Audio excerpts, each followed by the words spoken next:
Welcome, everybody. Today is Saturday, July 20th, 2024, and welcome back to Channel 17. Tonight, we are pleased to bring you a Town Square Roundtable with my good friend Mark. Mark, how you doing tonight?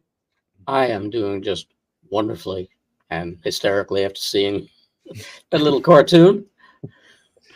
And with us center screen is our good friend, the one and only Patriot Underground. Patriot, how you doing tonight, my friend? I'm doing well, Dave. Thank you so much. And Mark, it's great to see you guys again. It's always a pleasure to be on your platform. And certainly I've been anticipating this conversation for several days now. And certainly it's been it's been one heck of a week. So I'm really looking forward to tonight. Thanks for having me back. It's a pleasure. And, likewise, we were saying backstage, I guess that with all the chaos that's been going on, we titled this video "A Week to Remember," and it certainly has been in more ways than not. And I think let's face it, we've said it a number of times. We're in it at this point, and anybody that wants to deny some of the things that we've been saying over the last few years. I don't know what to tell them at this point. We can't really go back and drag anybody along at this point. I think we need to move forward. We've seen the assassination attempt, which we're going to touch on.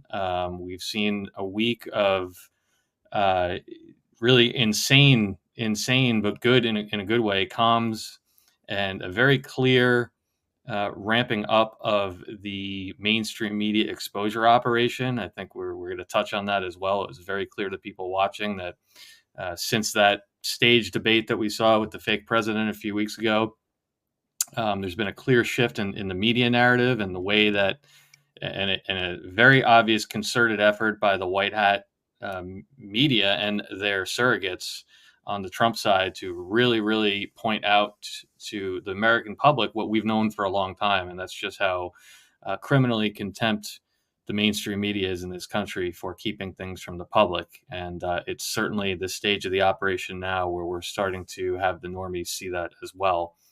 And then, of course, we rounded out the week with, the largest internet outage in world history. You might as well throw that on for shits and giggles. And it's the week's technically not even over yet, so it's been a very interesting one. And Mark and I have both been looking forward, especially since the events last week, to speaking with Patriot about these events. Not only because of his brilliant ability to analyze all this stuff, but the three of us have become pretty close over these last number of months. And let's face it, it's been a tumultuous week in a way within our community. And I know many people have heard all of us in our individual roles speaking about this, but we are going to touch on this stuff a little bit more tonight because, let's face it, we are going to continue to be tested. We're going to continue to be tested in our resolve, in our beliefs, in our critical thinking ability, our ability to see through what's going on. And, nobody ever said this was going to be easy. And I know that's almost cliche, but I think that even though we know we're getting to the end of this thing, there are going to be more situations, in my opinion, like what we saw on Saturday, not in that specific theater, so to speak, but there are going to be more situations where there's increased confusion in our ranks. And we have to be careful, although we may differ on opinions, to not let the details and the difference of opinion tear us apart. And it was certainly like I said, a tumultuous week in the community. And we might as well start with the biggest event of all, the assassination. And I'm really glad to have Patriot here because I think that you are somebody, my friend, who's been, we relate very well, the three of us, because we are all have always presented ourselves as just people who are here with everyone else trying to figure it out. And you were one of the people, like myself, like Mark, that came out not too short after this event on Saturday. And you were very clear in your analysis and your very careful thought process of this that, you, like us, were of the belief that um, this was a staged false flag. This was not the narrative we're being given. And you echoed a lot of what we said, and I think most people that are watching now tonight know what we've said, and probably know what you've said, and so we don't need to dive into it specifics anymore. My question is, you and I spoke the other day with Mark when we were doing a little, catch up before we did the show, and you said something to me. Actually, you even said it to me earlier in the week, very prolific, that the way this is going, we are getting years worth of investigative details into an event in a matter of hours and days. I mean, you've seen it. It really has not stopped right through into today of this narrative chase that we're doing of it was one shooter, it was two shooters, it was three shooters, it was Iran, it was the United States, it was the 20-year-old, it was the Secret Service's DEI, and all on and on and on. My question to you, Patriot, now we sit 7 days out from the event. Given what you've seen unfold over the last 7 days that we're going to get into now, has there been anything, has your resolve and your belief as to what you saw been strengthened or weakened by the news that's come out over the last few days? It's absolutely been strengthened. I came out, I think it was, I want to say it was last Saturday that the event happened, right? It was a week ago today. And I do believe that I hadn't planned on doing a recording or anything like that, but I recognized the significance of the event and decided I was going to go out on a little walk. And I wasn't home. A lot of people thought I was chewing gum or something. The audio quality wasn't that great, but I thought it was important. And by the way, I wasn't chewing gum. I had flip-flops on for those of you guys who are going to go listen to that video. I actually had to post that or pin that as a comment in there because so many people, and it's amazing how folks will, the things they'll pay attention to as opposed to the message. But that being said, my initial reaction, just like you guys, was that this is a staged event. And with every detail that we've seen, with every supposed piece of evidence that's supposed to corroborate the mainstream narrative, my resolve has gotten stronger and stronger. Now, we're going to talk, I'm sure, about all of the different examples, all of the different holes in the story, the way that the mainstream media is literally spoon-feeding this narrative to everybody, all of the obvious glaring security protocols that were overlooked, the outrageous statements that have been made by the Secret Service about the sloped roof and not having enough resources and snipers in the building. And they were watching this guy for a couple of hours beforehand. He was walking around, he was looking, he was scoping everything out. He had a drone up in the air. I mean, literally, it got more and more crazy and continues to get crazier the more the details to come out. However, what it really all comes down to for me, Dave, and I shared this with you and Mark the other day, and I've echoed this many, many times since then on Telegram, on some of the shows that I've done recently with Mike King. If Donald Trump, as Q told us, is 100% insulated, and that's true. And that, of course, is the foundation of the Q operation. I mean, if you don't believe that Trump is actually being insulated by the military, you can't really believe in the Q operation as a whole, because it really falls apart. None of it makes sense if Trump isn't actually insulated by the military. Remember the 200 generals that invited him to run? We could just go on and on and on with the proofs as far as that goes. But this narrative that they're putting out there, they're telling everybody that essentially Donald Trump was left exposed, and not just a little bit exposed to a degree that is baffling even the minds of normies. So what does that tell you? That they want this psyop, this reverse psyop, to appear as if it's a real event and that it was an inside job to trigger the cognitive dissonance in people, to wake people up, to get them to see the corruption, to have them connect the dots and say, wait a minute, is Biden trying to kill Trump? And this is exactly what's happened to expose the three-letter agencies, on and on and on.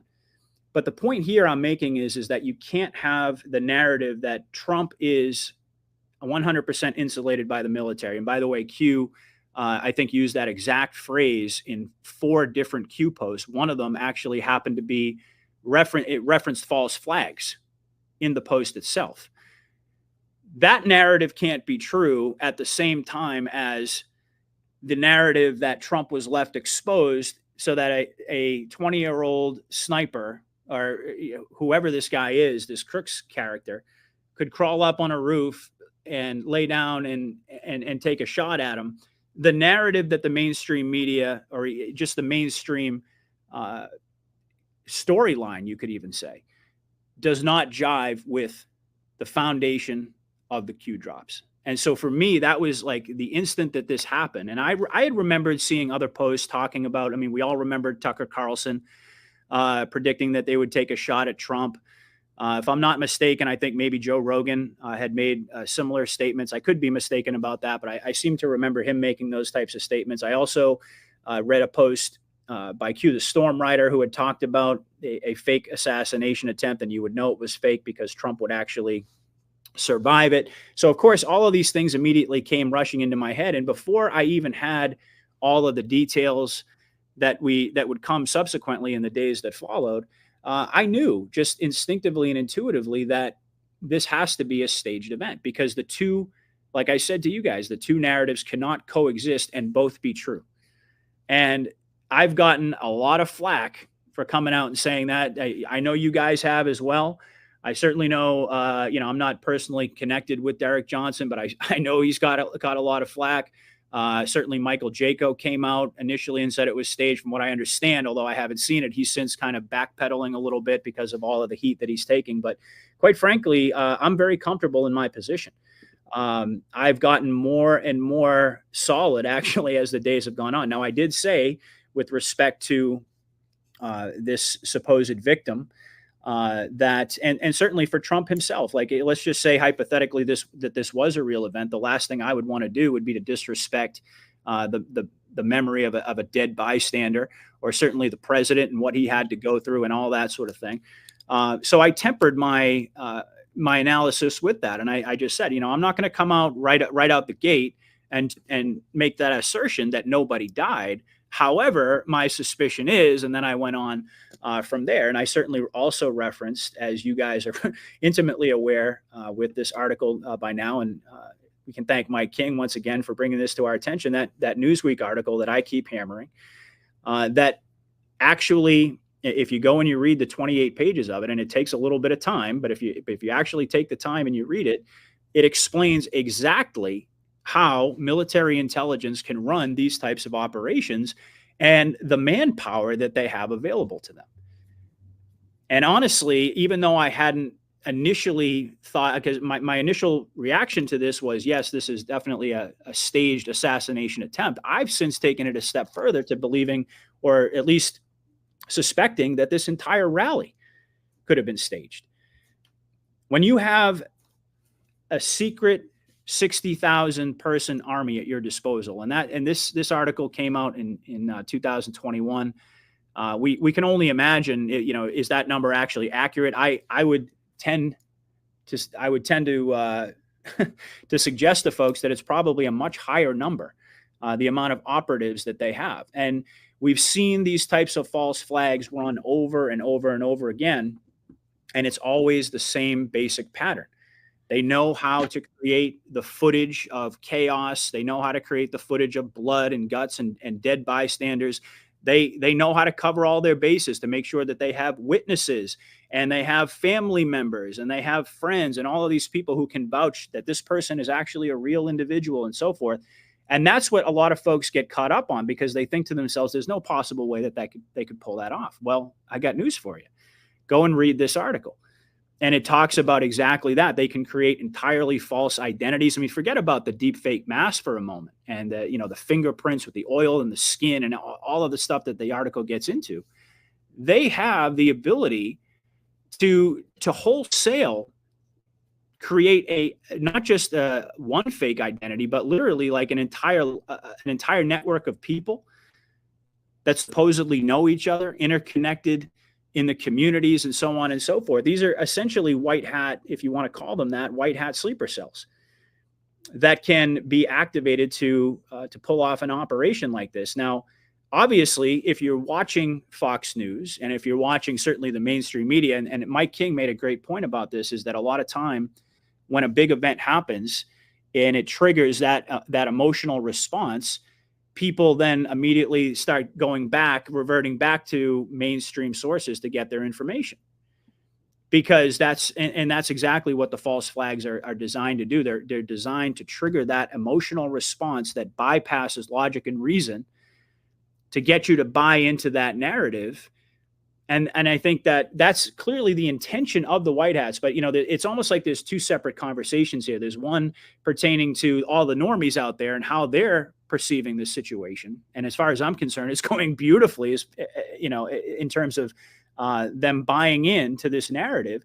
But then there's a secondary conversation about individuals in our community and the division that this has caused and so on and so forth. But, Mike pointed out that this is a scenario where you have the false flag, this psyop that's been run, that have created the optics that have triggered this emotional response, and it's caused a lot of people in our community to go back to mainstream media to allow that narrative to get inside of their head, to bypass logic and reason.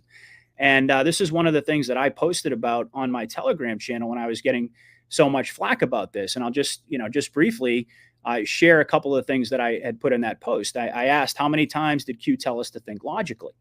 37 times. How many times did Q mention the word logic in the drops? 177 times. What did Q tell us about false flags in post 326? POTUS is 100% insulated. Do other posts use the exact same quote? And I mentioned this a moment ago. Yes, 35, 16, 4, and 6 use the exact same language. How many drops contain the phrase common sense? 16. What does drop 2604 tell us about emotion? And I know, Dave, that you brought this up as well in your previous show. Emotions cloud logic, emotions cloud judgment. 2831 goes on to expand on that idea, telling us to exclude emotion and personal desire and instead use logic and critical thinking based on situational awareness. And he also goes on to describe in essence, to define what asleep means. As far as Q is concerned, people being in drop 1489, as far as people being asleep, he says, people sleeping attached to opinion, personality, and groupthink.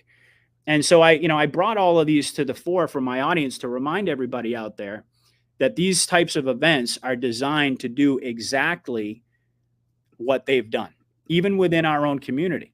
And they're so effective. I mean, optics don't really matter all that much. They don't mean all that much unless they're effective, unless they're convincing.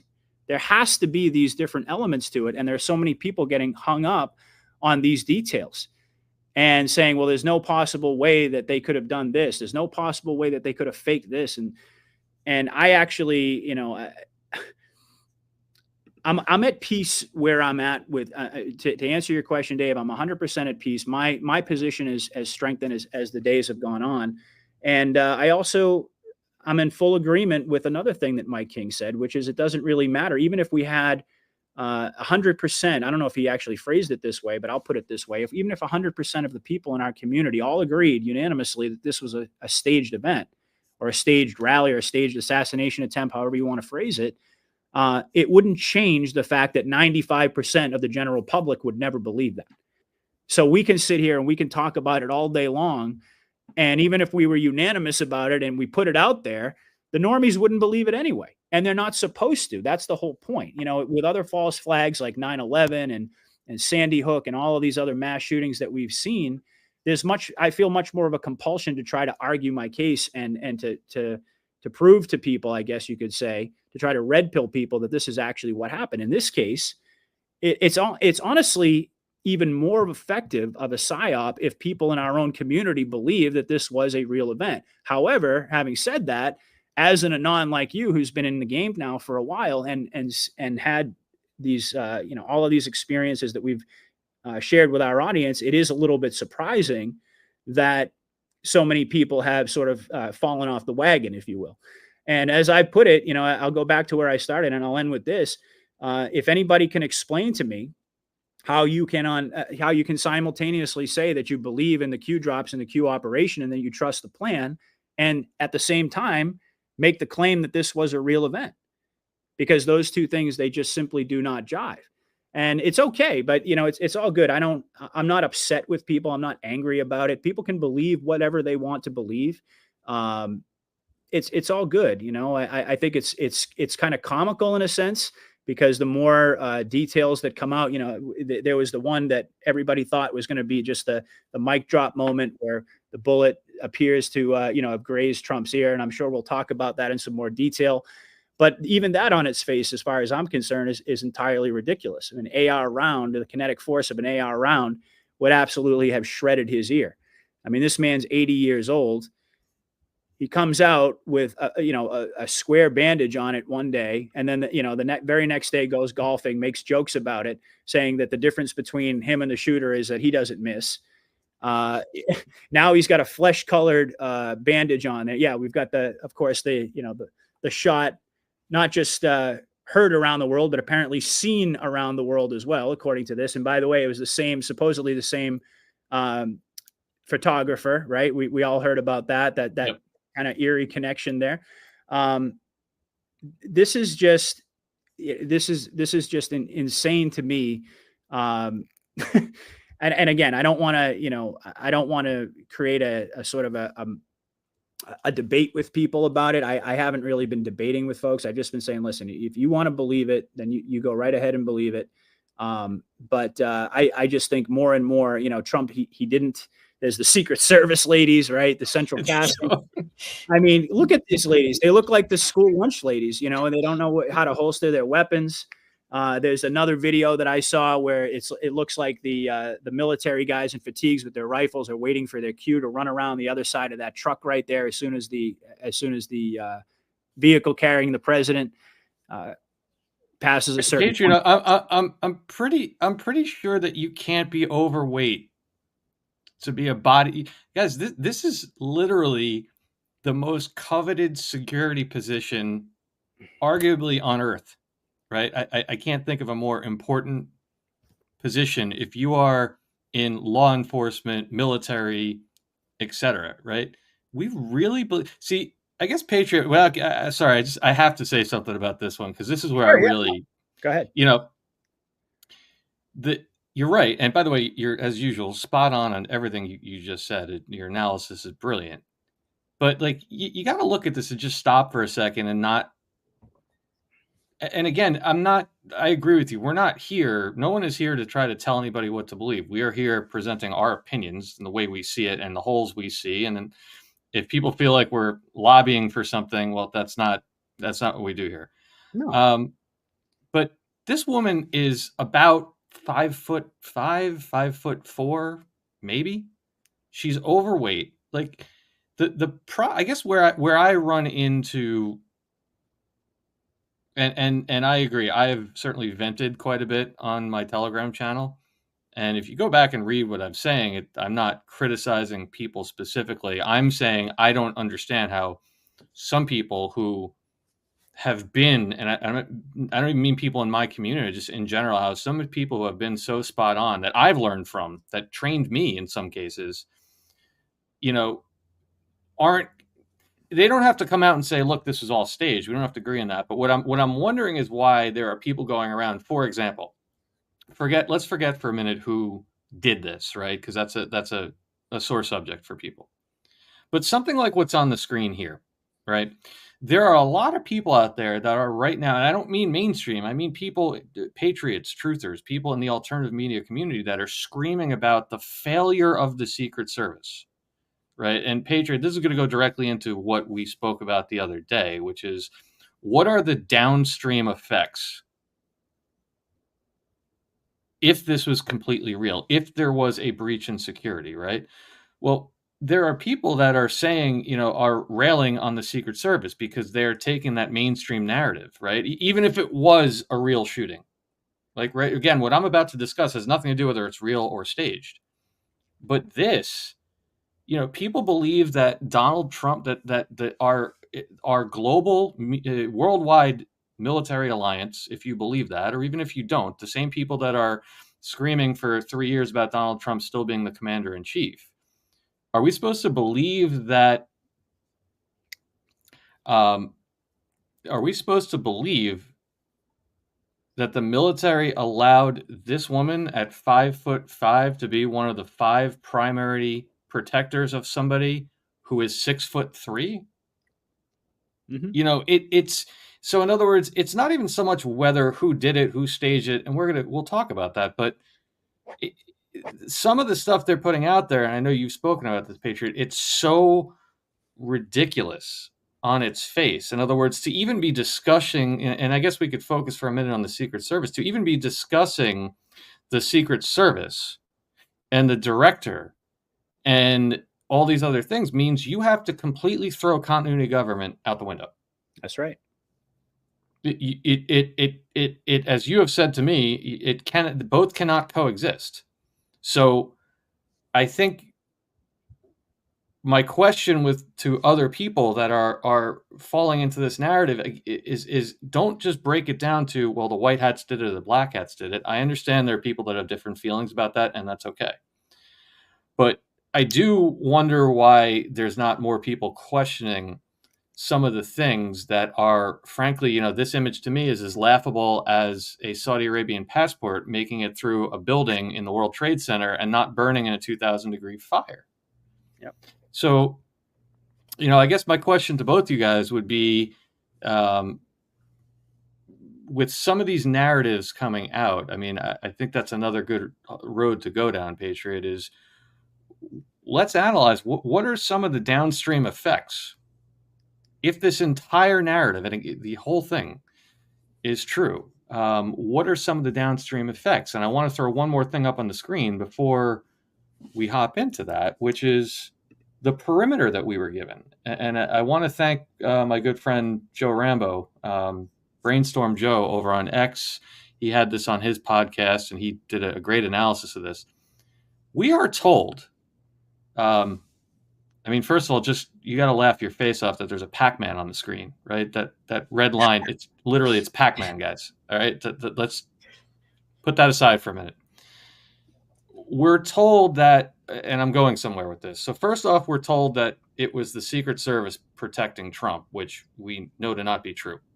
We know it's the United States military, which means that it's not possible that the Biden administration or that director that just happened to be sworn in on the 17th of the month had anything to do with it. But the failure that we're told in Secret Service is that this was the perimeter, right? That the Secret Service made a perimeter that's shaped like Pac-Man. Mm-hmm. And you could laugh at that and say that's a coincidence. I don't think it is, but okay. You could say that's a coincidence, but look at the mouth of the Pac-Man, right? Anybody now, as you guys know, I don't have a military background. I don't claim to have a military background, but I do know how to read, and I have a little bit of common sense.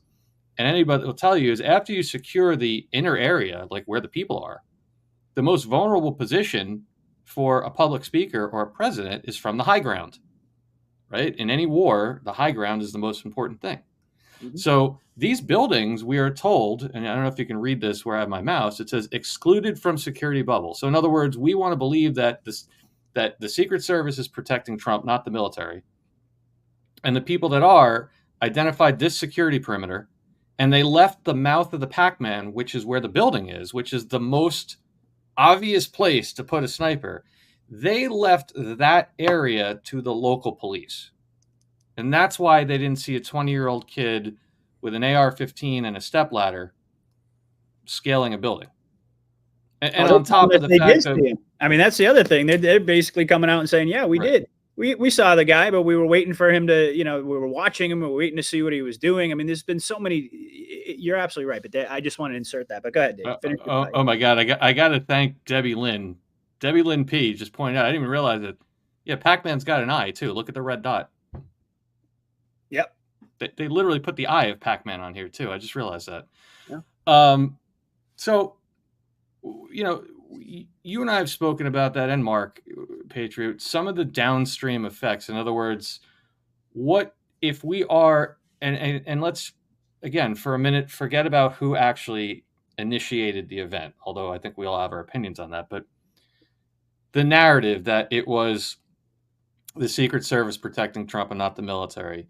They left a security perimeter like that. They didn't allow anybody on the roof because it was slanted.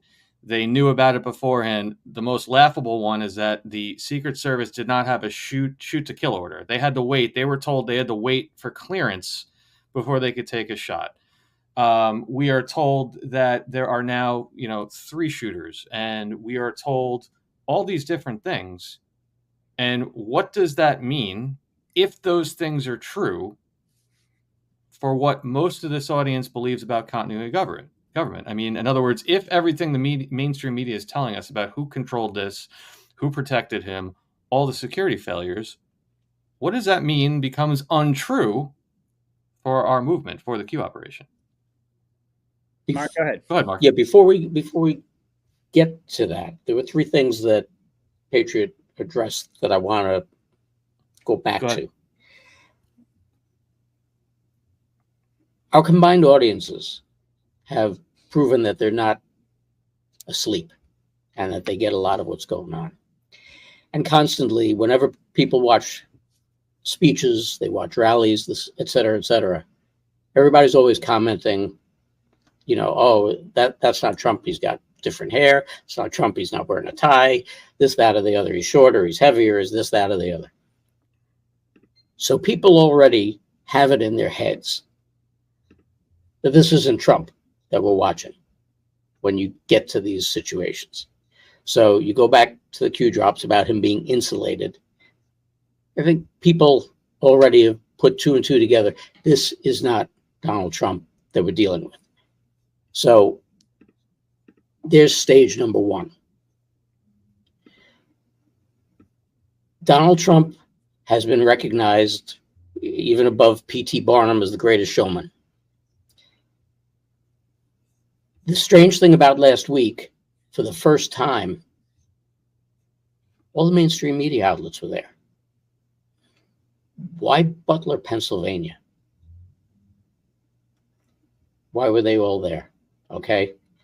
And when do you expose something like this? When you've got your best audience, when you got your biggest audience. And that's the best way to do it. So now you've got not Trump in front of a large audience, and you put this show on. Then finally, for whatever reason, I can't exactly tell you why, I decided, okay, we've talked enough about it. I'm going to take the video and put it into Adobe. So I did. And I looked. And of course, even at 60 frames per second, going frame by frame by frame by frame, you don't see squat as far as a bullet's concerned. And I even looked up, the travel distance. It's like over 4,500 feet per second that this thing's traveling. So even at a 60th of a second, blowing it up so that it wasn't distorted or anything else, you don't see squat. So when you consider these things and you put them in there and you take, like we discussed earlier, you take emotion out of it and you look at it pragmatically and you discern. It's not that hard to figure out that 2 and 2 is not adding up to 4. So you got to just look at these things. And yeah, did we get plenty of angry emails and texts, et cetera, et cetera? Yeah. People, get over yourself a little bit. We're all entitled to our opinions, but you got to look pragmatically at a lot of this stuff and really, really, really look into it. And Mark, I want to tack on to what you said for 1 second, because I want to play devil's advocate for a minute. You did correctly point out, as did many people, that all of a sudden CNN showed its first rally in like a year, whatever it was, a long time. And I agree with you on the surface that was done on purpose. But what do you say to the people that say, well, all the conspiracy theorists on X are telling me that they did that because they knew he was going to get assassinated and they're colluding with the government. What do you say to that? Because wouldn't that mean, Mark, then we don't have control of the media? Well, that's what normies would think, and that's what some people would think. But by the same token, if you follow that premise along to conclusion, doesn't that make CNN and the rest of them guilty of conspiracy to assassinate a president, since, we're going to go because he's going to get shot? But that's my point, Mark. That's what they want the normies to think. Mm-hmm. But in order for that narrative to be true, it would mean that everything that Q and the Anons have said about media control over the last 3 years is out the window. Because if the media still has the ability to collude with the deep state to televise a real assassination, then we don't have any control over them. So both can't be true, right? No, but it also shows by them all of a sudden being there and by the coverage that ensued afterwards, the non-stop coverage by the mainstream media, and the way and the narrative that they gave during that non-stop coverage was a total 180 from what had been spewed since the day he came down the escalator. Okay. So that, I think, puts the bullet, per se, in that theory, because it was at that point, it just did a total 180. Yeah, not that it would have done them any good to go and, take that hardcore anti-Trump stance that they've had all that time, because then they really look like assholes. But they did make that turnabout, and I think that shows even more of the normies. Something's changed here. Yeah, absolutely. I mean, generally speaking, what happens in situations like this, when we have a false flag event, what does the media do? They try to cover up. They try to cover up all those holes. They don't want you to look at that. Oh, that's a conspiracy theory, this and that. What's happening now is the exact opposite. They are amplifying the narrative. And that should also tell folks everything that they need to know. I mean, as Dave pointed out, Q talked about media control. I already talked about the what I think is the primary, most glaringly obvious one, which is the president being insulated. This whole plan falls apart if Trump's not insulated, if they can get to him, if they could actually kill him. And so, I've got, and again, it's like, I'm not angry with folks. I mean, I see, I've gotten plenty of nasty emails and comments, and I've also had some very honest questions that folks have had, and I have no problem giving folks my take, but I've had a lot of people say that I'm stupid, that I'm robbing God of his glory, that I'm disrespecting Trump, and that I'm disrespecting the families of the dead bystanders and everything else. But I haven't heard anybody actually make an argument to make it make sense how these two narratives, again, how could they coexist and both be true? And what's the narrative? And I keep throwing that word around, but really, what's the ideology, the ideological framework of everything that's led us up into this point? The Q drops. Now, if you don't believe in the Q drops, then go ahead and raise your hand and say, well, I don't buy into the Q drops. I think it's a bunch of BS. I think this was a real event. Well, okay, at least I could say, well, okay, there's no conflict there in terms of your cognitive processes. But you can't have it both ways. You can't say that, yes, I trust the plan. Yes, I believe the president is insulated. Yes, I believe the white hats have the media under control, and on and on and on. Yes, I believe that, I recognize the shot heard round the world post. I recognize the 6 o'clock can be dangerous post. I recognize all of these things, but at the same time, I think this was a real event. If I'm so crazy, then okay, fine. You can think that I'm crazy, but make it make sense. And if you don't believe in the Q drops, like I said, I'm not really sure why you're watching the show. I mean, as far as, your audience and my audience, I mean, that's why we're here.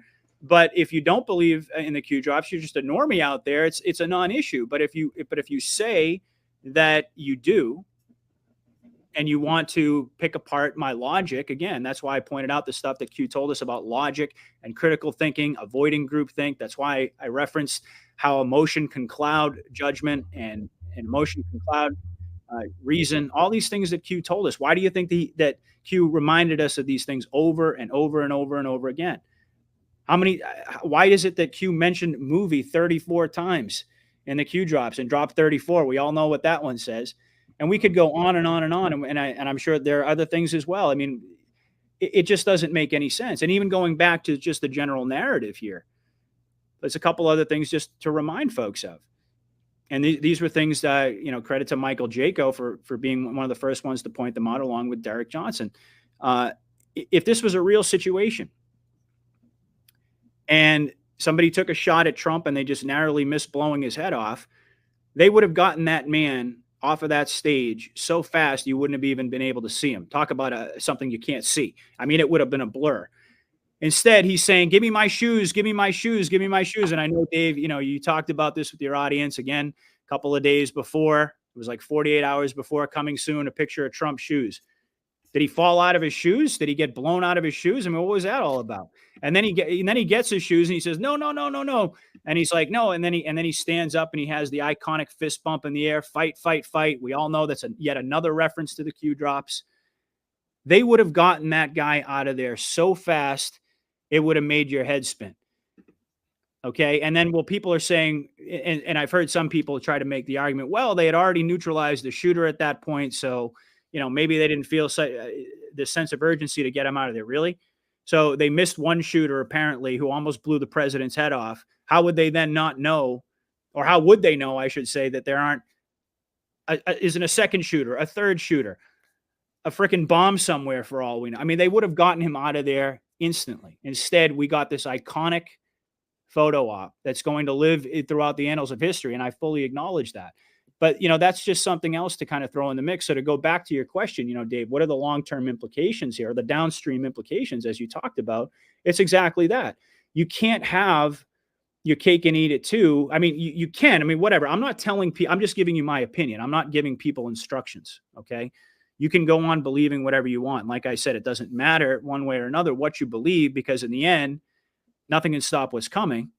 It's not going to change the operations of the plan, the operational effectiveness of the plan.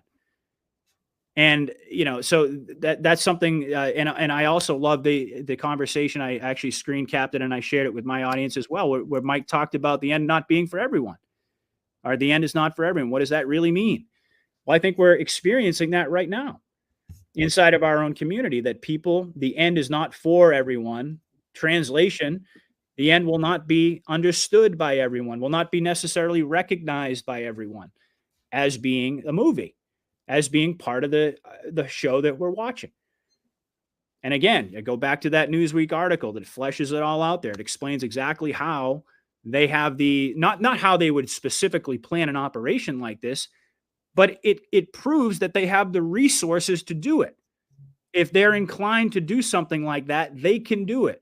And our audience, I mean, quite frankly, I think should know a little bit better. But again, if you think that I'm crazy and you want to pick apart my logic, I'm all for it, but make it make sense, because as far as I'm concerned, you can't have those two narratives coexisting here.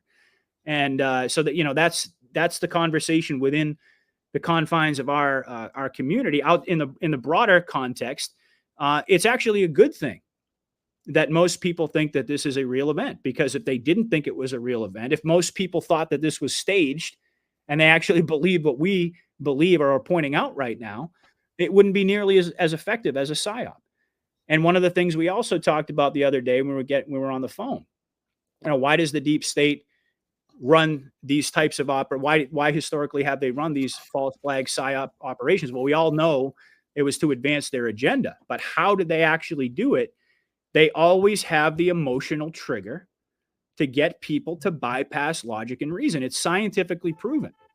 It's the MK Ultra programming. A traumatic event induces that level of emotion in people where they just simply latch on to the narrative and they abandon logic. And that goes back to what you said before in regard to the Q posts. Why are certain things repeated X amount of times in Q posts. What does the mainstream media, coming from their government bosses, do? First of all, if it bleeds, it leads. Secondly, you just bang people with it over and over and over again. That repetition brainwashes you. Well, it's the same thing with the Q posts. There are certain things that bear repeating so that you don't forget them, so that they stay forefront in your mind. It's, again, turning what they do back into what needs to be done to unbrainwash people. Bingo. That's the whole reverse psyop there. That's what they're doing. They are using the deep state's tactics that the public has been subjected to now for decades and understands the basic paradigm of the media cycle. Not necessarily like they're not consciously aware of it, but they're locked into the way that the media cycle operates and how they dispense information and so forth. And so they're doing exactly that. They're having this traumatic event, this very emotional event, heightened emotions, to be able to run this psyop so that they can get the desired effect. What is the desired effect? They want people to think that this was a real event, that this was an inside job. Why? Well, why do you think? Because they want everybody looking at all the corruption. They want everybody looking at the FBI, the Secret Service, the three-letter agencies, talking about the CIA. And I mean, it doesn't even matter that the public is right or wrong necessarily, but the white hats want them to look in that direction because of what's about to unfold. Because of the, and you know, Dave, you mentioned in terms of, I mean, what's about to unfold in terms of all the disclosure that we're getting hit with. It's already starting, but you mentioned that we're getting tested. And I fully agree with you. And I think someday we're going to look back on these events and we're going to recognize it as somewhat of a litmus test of how awake we were when all of these things started to happen. And it's not a knock on anyone. Again, if you know, you could think I'm crazy, that's fine. But I do believe that people are going to look back on this when all the dust settles, and we're gonna be able to recognize that we held our ground. We were steadfast, not because we're stubborn and not because we're, you know, so ideologically driven that we can't see outside of our own little, you know, narrow viewpoints. No, that's not it at all. But there is a fundamental disconnect here, is what I'm talking about, is that you can't say that the two narratives are both true at the same time. And there have been other ones, Dave. I want to give you a little hat tip publicly as well for for doing that decode on the missing A on the firefighter's jacket at the RNC. I mean, do you really think? Go ahead. I actually want to talk about that. No, keep going. I was just going to say, do you really think that at the Republican National Convention, when they're honoring this guy, that nobody would have double checked that his name was accurate? And then to see, I mean, and this is part of your brilliance, Dave. I mean, nobody does it better. I mean, you went and you found all of these completely spot on deltas, or, you know, in your decode as far as that missing a relevant posts that point directly to this type of situation. So you can pull that up and show everybody. But again, I mean, it just goes on and on and on with all of the inconsistencies, yes, but also all of the decodes and all of the Q posts that we can point to that not only predicted this event and all of the comms that have come after it. It just, they're piling it on. It's almost like they're spoon feeding it to everybody because they want everyone to come to that conclusion, the same conclusion that a lot of people in our community have come to. And like I said, if that's where you're comfortable, if you believe this whole scripted event, you think all of a sudden that we've been watching a movie up until this point, but now all of a sudden we're not, and all of a sudden this is a real organic fluid situation. Well, I mean, hey, more power to you. I mean, all of us have to use our discernment. And I think what we're doing here is we're laying out the basic logic. And again, I would love for somebody to make it make sense, to show me how, to give me a rational explanation as to how you can think that the president is insulated, that the white hats have control of the media, and recognizing all of these different connections to the Q posts, all the Trump comms, et cetera, many of which we've already talked about, and at the same time think that this is suddenly an organic fluid situation. Well, You know, that's the point, right? In order to believe, and I'm harping on the Secret Service for a good reason, because in order to believe that it was the Secret Service that is controlled by the quote unquote government in DC, well, then you'd have to believe that the Biden administration authorized 45 to 50 car motorcades for the president. You would have to believe the Biden administration authorized military overwatch on his motorcade. You'd have to believe that the Biden administration has authorized military escorts for Trump Force One, which we've seen from Dan Scavino at LaGuardia Airport of all places. You'd have to believe that the Biden administration authorized the FAA to give no-fly zones for the last 3 years around Bedminster and Mar-a-Lago. You know, so the downstream effects of all this, you have to throw everything out the window, not to believe what Patriot is saying. You'd have to throw it out the window to believe any of the current narrative. And I mean, we could do an entire show on this, and we're not going to, because we've both done a lot of dives on this on our own platforms, and we will, I'm sure, for many weeks to come. But, you know, how did Donald Trump get and then you say, well, maybe there's not a military operation. There isn't? Then how did Donald Trump get a no-fly zone? I mean, I last time I checked, Jeff Bezos doesn't get a no-fly zone. Mark Zuckerberg doesn't. Rich people don't just get no-fly zones, right? For 3 years at a time. So you have to throw all that out the window in order to make the narrative about the DEI, the DEI initiative has ruined the Secret Service. Okay, guys, sure. You have to throw all that out. And you mentioned the other piece of this where I get frustrated is that it's not the differing opinions, because everyone's entitled to that. That's what makes this whole movement great. It's the emotional response and the lack of analysis. And what you brought up, that decode I did on the coat, and I'm just going to show you that real quick because that's important. On the surface, you said exactly what I did, which even my mother, God bless her, looked at and said, how could they spell his name wrong on the coat, right? So first off, the way you have to look at this too is you have to also almost look like, I wish I had a graphic designer. I'd tell him to make a graphic with the scales of justice, right? You put into each category what's possible and what's not. So this misspelling is just another in a long lines of anomalies with this that would never happen in the real world.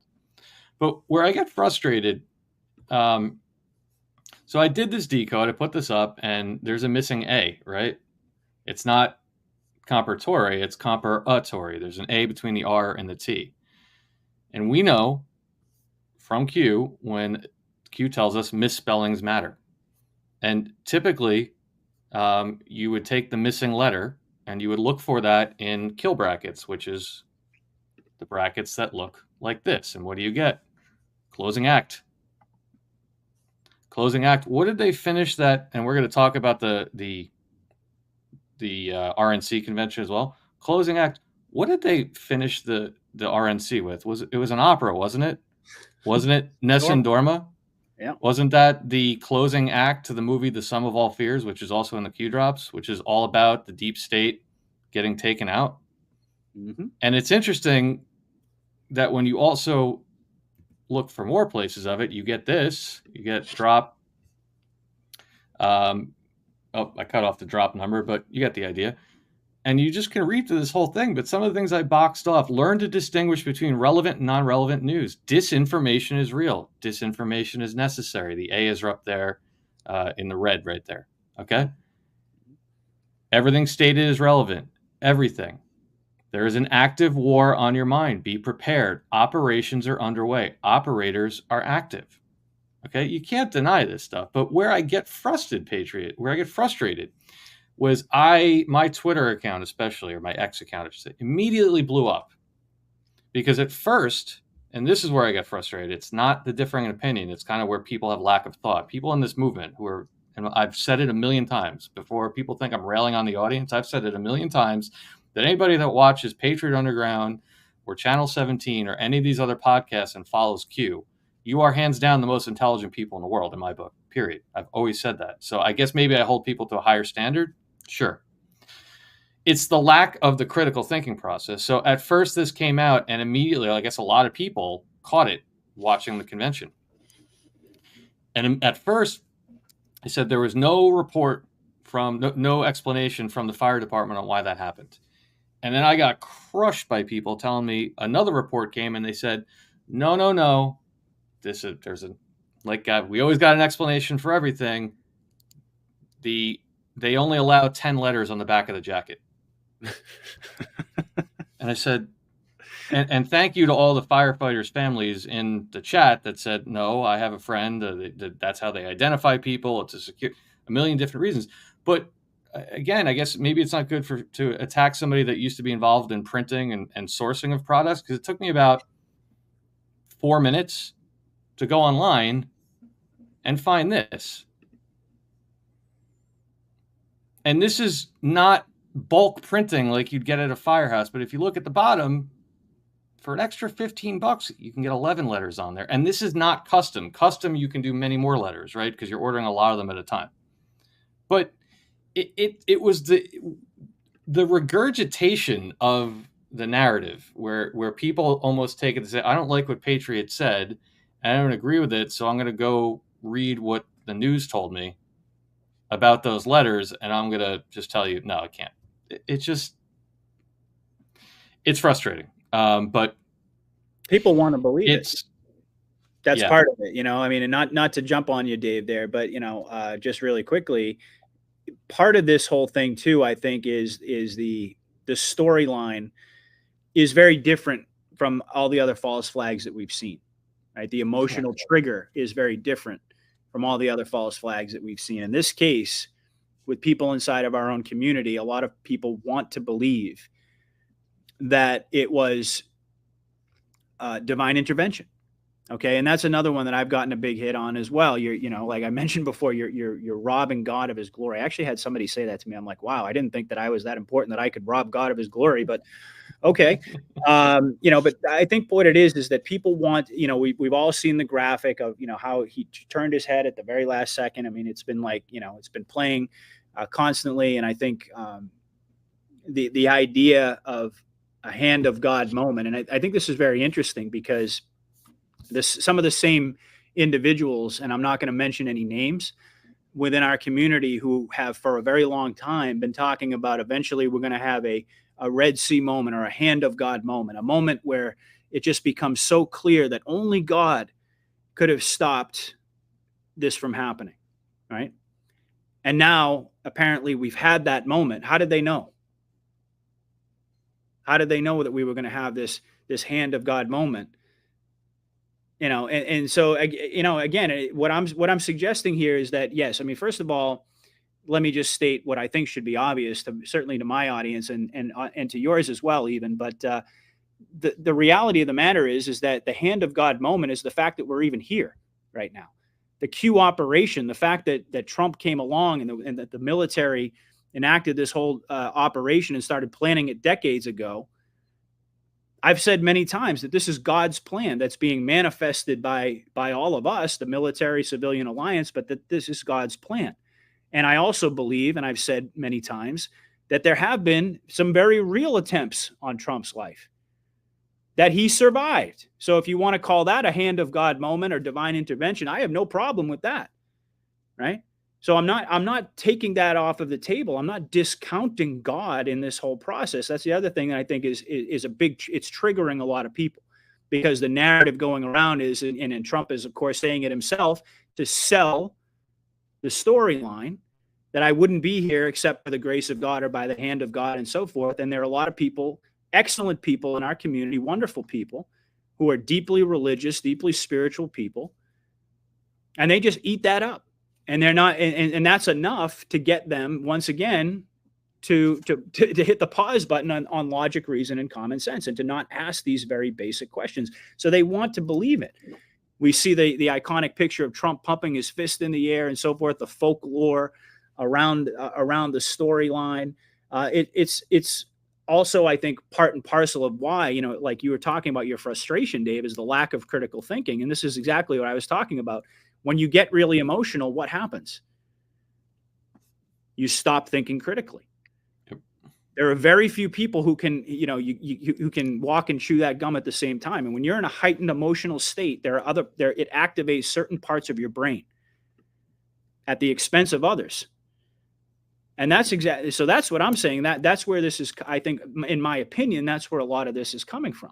But yes, I mean, have this entire operation, the fact that we've all been brought together. I mean, I've talked about God almost constantly throughout the entire course of my journey in reference to this plan. So just because I'm saying that I think that this was a staged event, and I don't buy the narrative that Trump just came within milliseconds and millimeters of having his head blown off and us being launched into civil war and chaos and on and on and on, that I'm not buying into that. It's not discounting divine intervention or the role of God. And I think that's also another very important point to make to folks out there. It's like, or that I'm disrespecting, or any of us are disrespecting the supposed people who died. And again, I go back to the same thing over and over and over again. How many times do we have to see the same evidence being presented of how easy it is for them to fake deaths?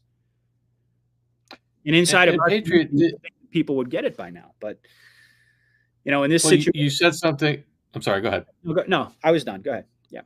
I just wanted to touch on what you just said, because you just said something very important. Said a number of important things. How easy it is for them to fake somebody's death.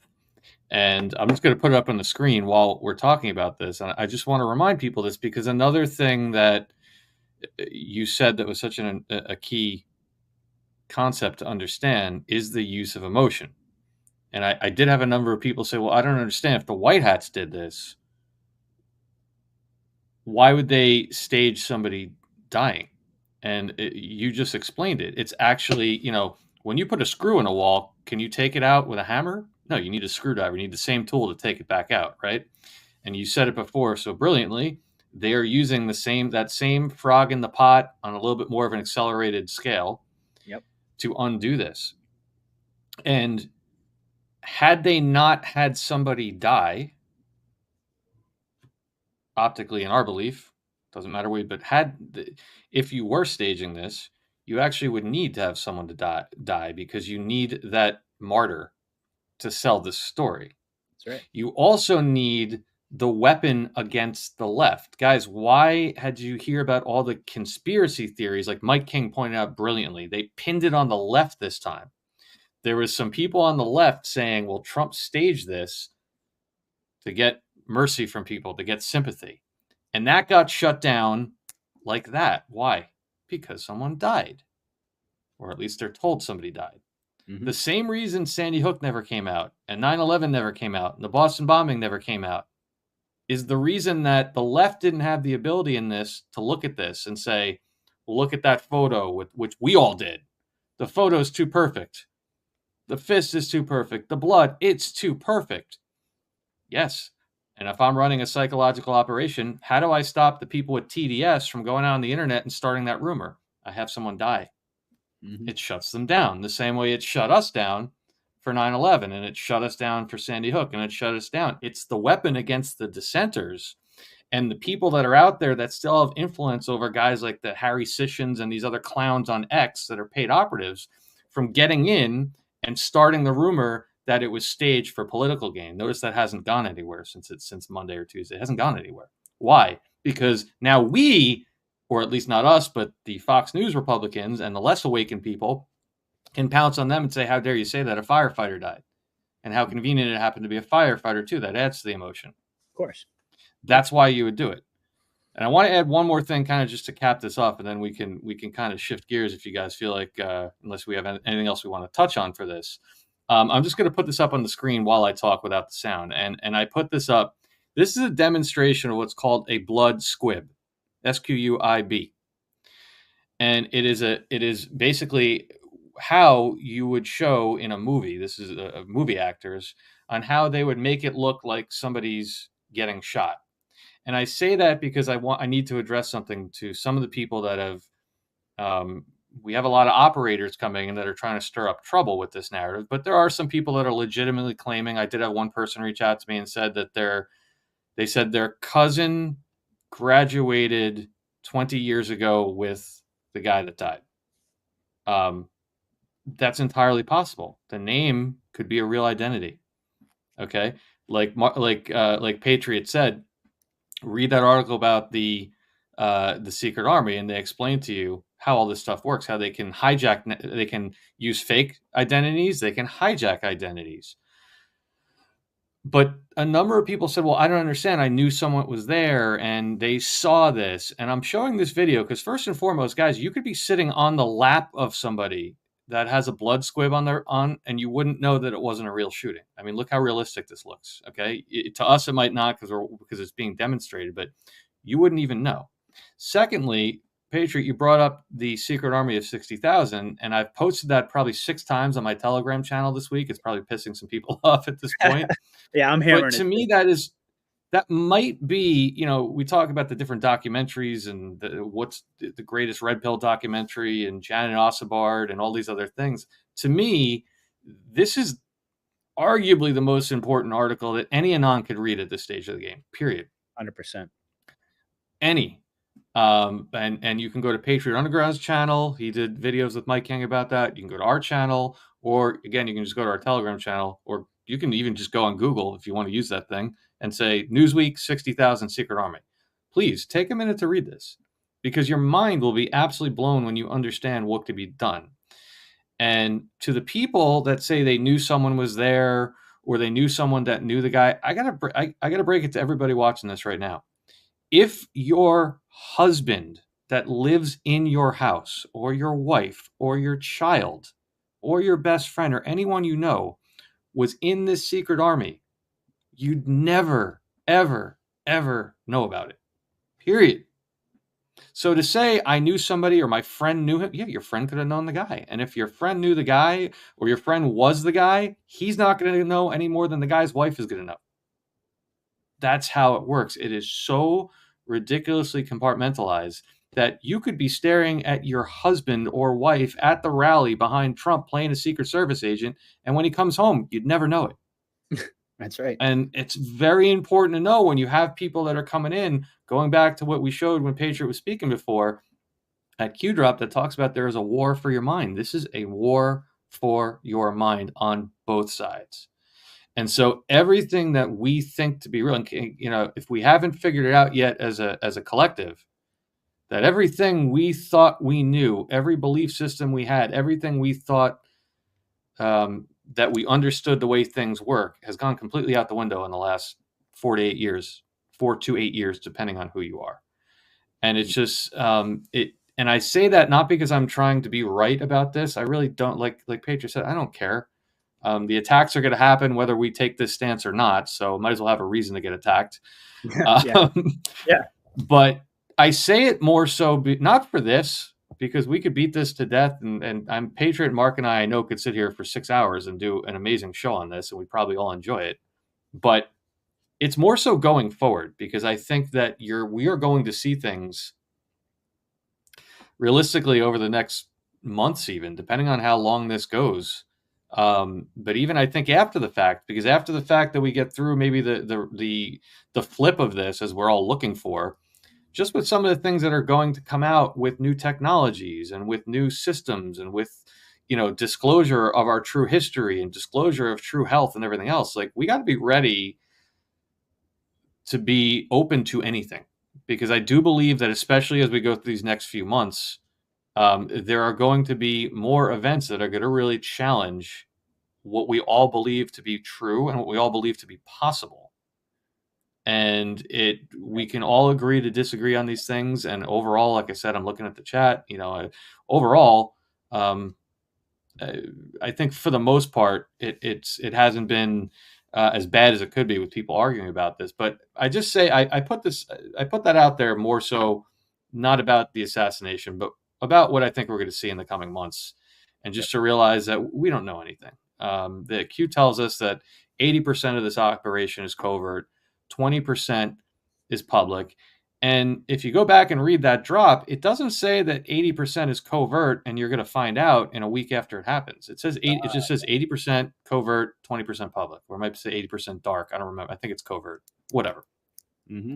So I also take that there's a possibility that 80% of this operation we'll never know about. And if we do, it's going to be a long time down the road. So we talked about this. I don't know if you want to touch on this at all, guys. But we talked about this just before we went on the air, the idea of like, well, when will we find out about this kind of stuff? And if you're losing sleep over figuring out what happened on Saturday, I believe it's going to be a very, very long and cold day before we find out the truth about that, for all the reasons that people are arguing about it. And that's okay, because like you said correctly, Patriot, the impact is all that matters and the operation is all that matters. But I don't know, what is your guys' take on that? As far as, I think people need to realize that while we've been trained to dig and figure things out, we as a community have to accept the fact that there are a lot of things. And I say this with the full belief that by the time this ends, everybody here is not going to be worried about being vindicated, because you're going to see tribunals, you're going to see arrests, you're going to see military, you're going to see a new law. You're going to have plenty of things to go back to your friends and family and say, and they're not going to question you for being insane. So I don't want to take that away from people, but some of the specifics of knowing who did this, who played this role, who did this operation, I think it's going to be a long time before you can look to a book or a government organization and say, this is what they did in Afghanistan, or this is what they did on that operation. What do you guys think about that? This is, I can't say it often enough. This is a military operation. And there are things that people are going to need to know. And let's face it, whenever there's an operation in the military, other than the generals, they're on a need-to-know basis. So there are things that people need to know. And by the people, I'm not saying our awakened audiences and the other Anons out there who are awake, but the general public and the normies and this and that and the other things that they will need to know. And like you said, those are going to be in the tribunals and, going back to 9/11, the world wars, et cetera, et cetera, et cetera. And then there are things that they don't need to know, because I think by exposing them, you're going to have a situation whereby the hardcores that are never Trumpers and think that we're conspiracy theorists and we're, right-wing extremists and this and that and the other are going to turn around and say, look, you see, they did this. Never mind they did it to prove a point. They did this, and they did it to take over the country. So there are things that are going to come out, and there are things that are just plain never going to come out, because it's not worth the aggravation of exposure. Yeah, I totally agree with you, Mark. And, there are a couple of points to make here. And then I think, we could probably, I'll take it, we'll go wherever you guys want to go. But first of all, with regard to whether or not we're ever going to get full disclosure as far as the military operation, I'm in full agreement with you, gentlemen. At one point in time, and there are a lot of people out there who are very hung up on the white hats being truthful, the white hats being honest. And at one point in time, I actually kind of bought into that as well. Like, yeah, at the end of the day, we need to have all the cards laid out on the table. We need to have all our questions answered. We need everything to be laid out in front of the public. I've since changed my perspective on that significantly for a lot of the reasons that Mark just talked about. You can't apply. Q told us this had to be done by the book. I think I mentioned this earlier. It has to be done in accordance with legality. The only ethics that matter are the legality of how the war is being waged within the confines of the Law of War manual. It's not about appealing to our own personal sense of morality. We are engaged in a war. Trump has told us over and over and over again that he's a wartime president. He's also made it very clear that we're not going to reveal our military secrets. This is a military operation. And at the end of the day, the only thing that's really going to matter, it's not going to be about how we got there. It's going to be about the fact that we narrowly avoided the extinction of humanity, that we narrowly avoided, without even being aware of it, our own ultimate destruction. People getting caught up on this, like you mentioned, the GoFundMe page. Look, it's all optics. And at the end of the day, people are going to have more money than they know what to do with. And the white hats know all of that. So this fixation on the truth and being honest, I get it, because it's coming from good and honest people. And everybody out there is tired of living inside of a psyop. We're tired of all the deception. I get that. We're frustrated. We're angry about it. But that doesn't change the reality of what we're engaged in and the reasons for it. So we don't have to like it. I mean, you think about it from a military perspective. You really think that they're going to achieve victory, that they're going to achieve all of their objectives, and yet at the same time be able to cater to everybody's personal sense of morality and right and wrong? It doesn't work that way. And, so I don't think that we're going to get that full disclosure. I think ultimately, just like everything else in history, eventually it'll come out when people are ready for it. But it's not really what's important. How the white hats are operating behind the scenes, the secrets that they have, the deception that they're using, it's necessary to achieve victory. That's what you do in war. You achieve victory by any means necessary, as long as they are legal within the confines of the law of war manual. And so that's an important point. And, going back to what you had said, Dave, about, moving forward, the implications of how we're interpreting this event cannot be understated, because I think we could all agree, even though we have no idea what the next shoe that's going to drop is going to be.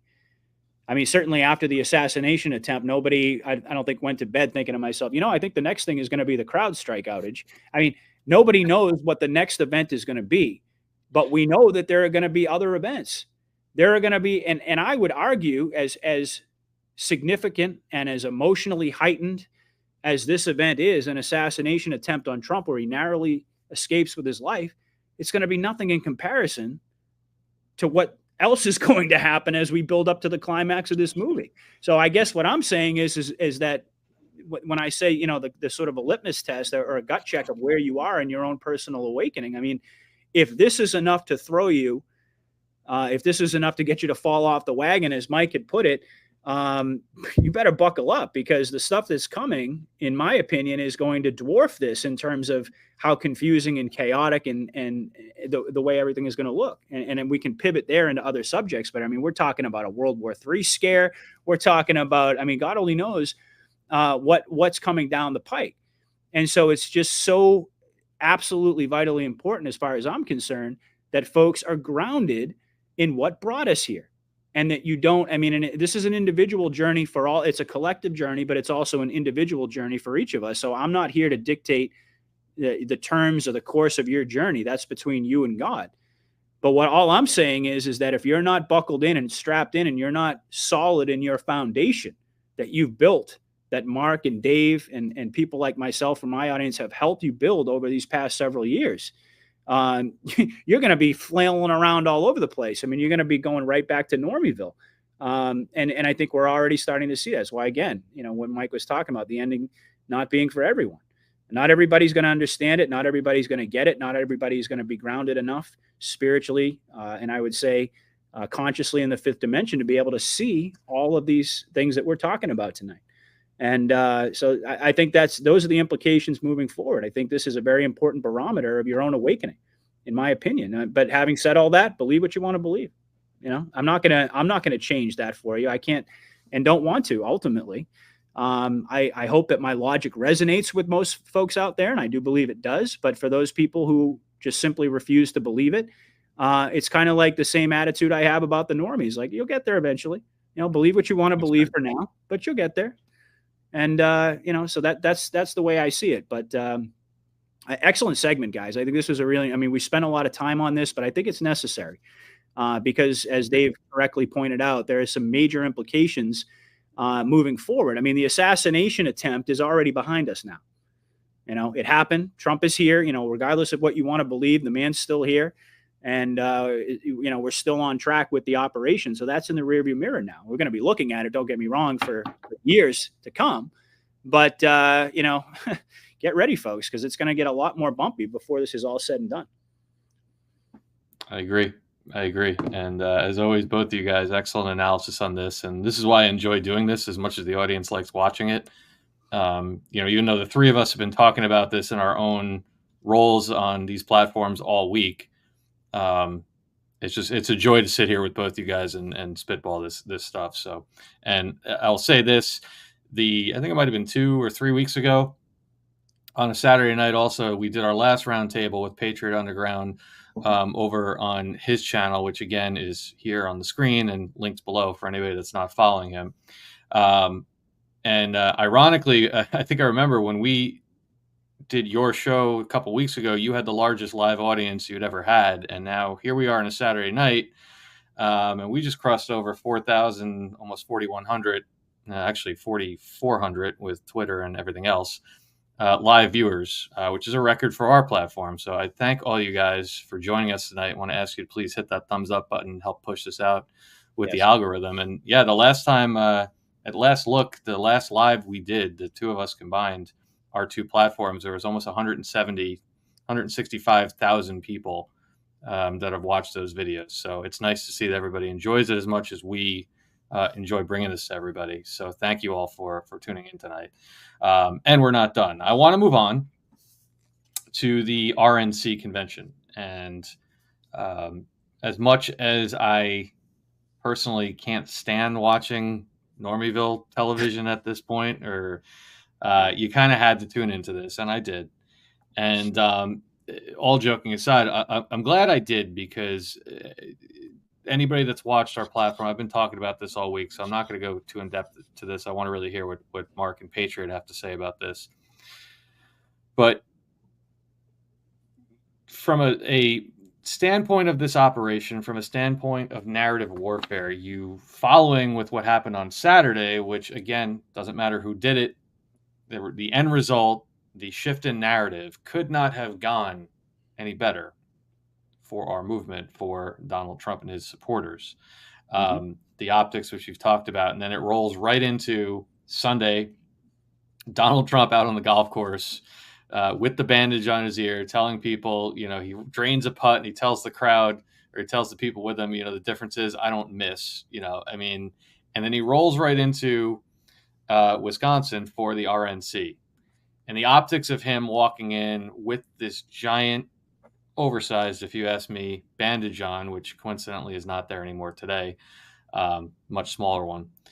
But I think we again saw a giant uptick in the narrative, Patriot, of a number of things. You had, for one, you clearly had the mainstream media placed into check, let's say. You did not have nearly the number of attack pieces that you got in the past. Pretty much every panel, whether it was Fox or Newsmax or even CNN, had somebody on the panel that was pointing out that it was one of the best, most happy and well-run conventions they've ever seen. You had a lineup of speakers that was clearly targeted to get to that last group of people that simply refuse to see Trump for what he is, or the movement for what it is. And they opened the first day with, Amber Rose, who is a pro-abortion, staunch liberal, and she stood up there on national television and told everybody that she got duped by the media and that they've been lying to us, and she had no idea the truth about Donald Trump. And that continued throughout the entire thing. You had speakers every night. And then to supplement that on social media, and again, everything I'm speaking about, in my opinion, is absolutely scripted and planned. You had viral videos going around X of everybody from Matt Gaetz to Don Jr. to Eric Trump to MTG, the same usual cast of characters, eviscerating the media in one-on-one interviews, right? In scramble interviews, and telling them, you're the reason we are where we are. You lie. You have an agenda. So to me, the entire thing was about, once again, it's a continuation of what we saw in the stage debate. We talked about that a few weeks ago, how that debate was clearly set up to get that low IQ voter, the people that don't know anything about what's going on. And they knew, the white hats, that they were going to have an audience tuning into that, many of which are kicking the tires and trying to see what's going on. And they just got this endless message of, the media has lied. The media has lied. They haven't been truthful. They've manipulated us. It was a giant story tell on national news, national television, about who Donald Trump really is. And, we'll touch into some of the comms that we got. I'm sure you've seen a lot yourself, but what did you see out of that, Patriot? And how do you think it fits into, everything that's going on right now, and this, this shift in narrative that we've seen, especially amplified over the last month or so since the debate. How do you see the RNC? If you want to talk about Vance, obviously, and that whole thing, how do you see that fitting into it? Well, I mean, okay, so there were a couple of things I just jotted down really quickly, and I'll answer that question. Mhm. Trump, you mentioned, and I actually brought it up. The whole going golfing the very next day, an 80-year-old man, and I don't want to go back into the whole conversation, but 80-year-old man gets shot, and then the next day goes golfing. That's not even the really weird part. I think it's kind of weird that if this was a real event, that Trump, having almost lost his own life, that would be one thing, but if there was another dead person, to make a joke like that. You think about that, right? Like, that's the difference between me and the shooter. I don't miss. Well, wait a second. The shooter didn't miss. He got some other people in the crowd. So that's another thing that just occurred to me as you were talking there. Not only that, at least to my knowledge, he didn't specifically by name mention the other people who were supposedly critically injured, which is very uncharacteristic of Trump as well. So there's that. So I think all of this is kind of building up into the momentum of the convention. And I completely agree with you, Dave. I mean, it's very painful to watch. I mean, I honestly, the deeper I get into my journey and the more awake I become, the harder it is to dip my toes into Normieville, even if it's, the RNC. But it's also very interesting to see how the operation is all playing out and how all of these dots connect and how one event leads to the next. I mean, let's not forget. I mean, you talked about Don Jr. and MTG and Eric Trump and Matt Gaetz, and I mean, God only knows who that really was. I'm sure you've seen those side by sides of Matt Gaetz, but that's a separate conversation there. But all doing exactly what Trump spent his first 4 years doing, which is pointing out fake news, that the mainstream media is the enemy of the people. And notice how nobody's really questioning that anymore. Right. Remember when Trump first came out and he started talking about fake news and pointing to, the people in the crowd and saying, you're fake news and you should be ashamed of yourself and you're the enemy of the people, and how half the country was just enraged and incensed. How could he say such a thing?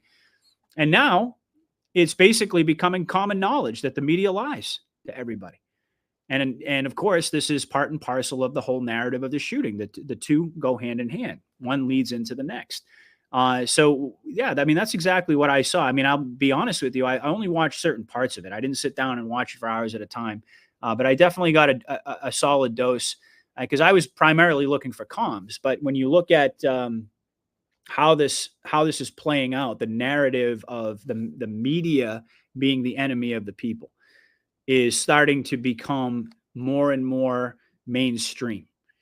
And for Trump supporters, certainly we were all cheering that he was finally pointing that out. But now we're starting to see, you mentioned Amber Rose. I've seen, I can't even tell you over the past 48 to 72 hours how many TikTok videos I've seen of young people coming out and saying, I got duped. This was, or there was that video that bald dude with the beard today basically was like, I don't follow Q and I don't follow this and that. I mean, you've probably seen him too. I mean, there's just this litany of more and more people coming forward now and saying that they were wrong. Because I think what's happened is the circumstances, the way that the script writers have put all of this together is that they've moved the Overton window now to the point where it's gotten so insane, it's gotten so over the top that even the normies can see it. And now it's becoming it's completely safe to say that the media is a fraud. The media is lying because now everybody can see it. Because and it goes back to what I was saying in our last segment there, is that normally the media tries to cover up all of the holes in the story. They try to, they're complicit in the staging of the false flag. And in this case, there's this different twist on it where, because the white hats are in control, everybody can see, and also not just of the event itself, but also of the media coverage of it. They're manipulating it in such a way that everybody can see it visibly, and they can see how it's this weird thing where, on the one hand, the media is still lying, but they're doing it so openly and brazenly, and they're also pointing out so much truth at the same time about so many different things that they would have never told the truth about. And so I think what it's caused is it really has changed like I said, it shifted the Overton window now where it's being adopted, I think, by most of the country at this point, um, that the media is fake, that the news is fake. And going back to the beginning of my journey, this is something that I harped upon constantly. The idea that it really is in a war for human consciousness, in a psychological war, you can't possibly overstate the importance of the mainstream media as a weapon. But now that weapon has been essentially, we've taken over. The white hats have taken over the bullhorn. And that's, again, these two conversations are, go hand in hand, but they're reversing everything. They're using, in the same way that they were using the deep state false flag, psyop tactics. Now they're using the mainstream media. They're using the mainstream media as a tool to red pill the people, and it's working. And it's absolutely beautiful to watch. I could go on, Mark? but I'll leave it there. I'll let Mark pipe in too. Well, I mean, I watched, and it had its entertaining parts. Where else but in an RNC that features Trump would you have Hulk Hogan, Yeah, and things like that. But wait, Mark, I don't mean to interrupt you. That's an important thing you brought up. That was a comm. Oh, absolutely. Absolutely. What is Hulk Hogan known for? He's a professional wrestler. What is professional wrestling, right? It's theater. Well, he stated it. It's theater. He stated it plainly. I am an entertainer. And then he went and gave his real name. And that was the key thing, Mark. Thank you. That's exactly. Not only was there symbolism of him being there, but he came out in character. And then halfway through, changed his accent and everything, gave his real name, and finished the speech. That wasn't by accident. Nope. Not at all. That entire thing was symbolic of what we're living through right now. And, whoever is playing Trump, or however many are playing Trump, I think that it was kind of a low energy Trump that night. And even when they did cutaways to him while, I forget the guy's name from the WWE who introduced him, his friend who introduced him. Dana White. White. it's UFC guy, right? UFC, yeah. Or prior to that, when they were talking and they did cutaways to him in the audience, he looked like Biden. Half the time it looked like his eyes were closed, this and that and the other. And I'm sure people would say, oh, with what he just went through in the past week, he looked that way. But it was kind of a low energy Trump until he got about halfway through his speech. And then he started to pick up there.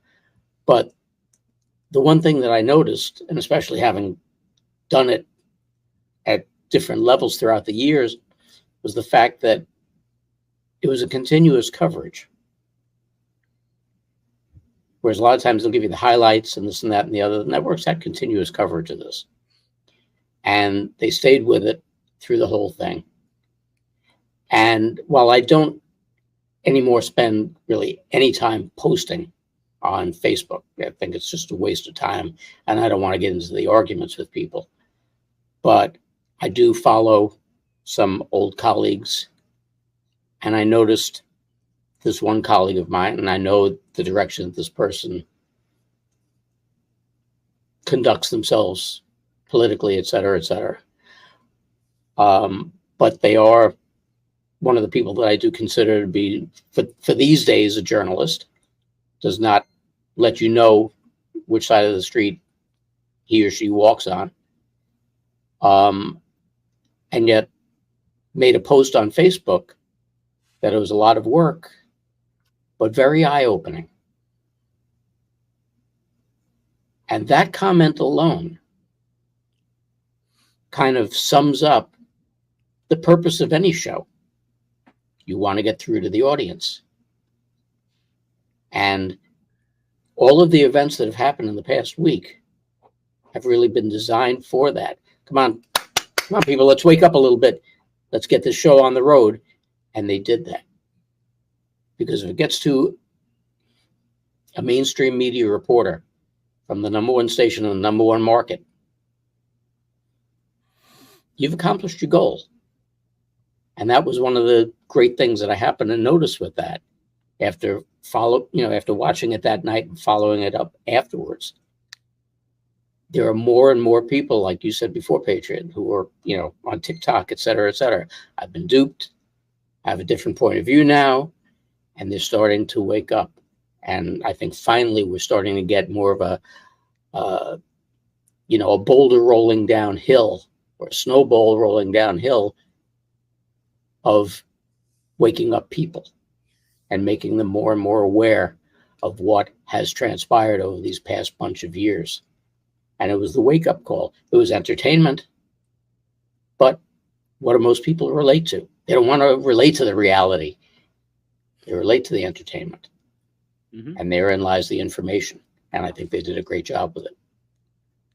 Yeah, absolutely. It's a great point, Mark.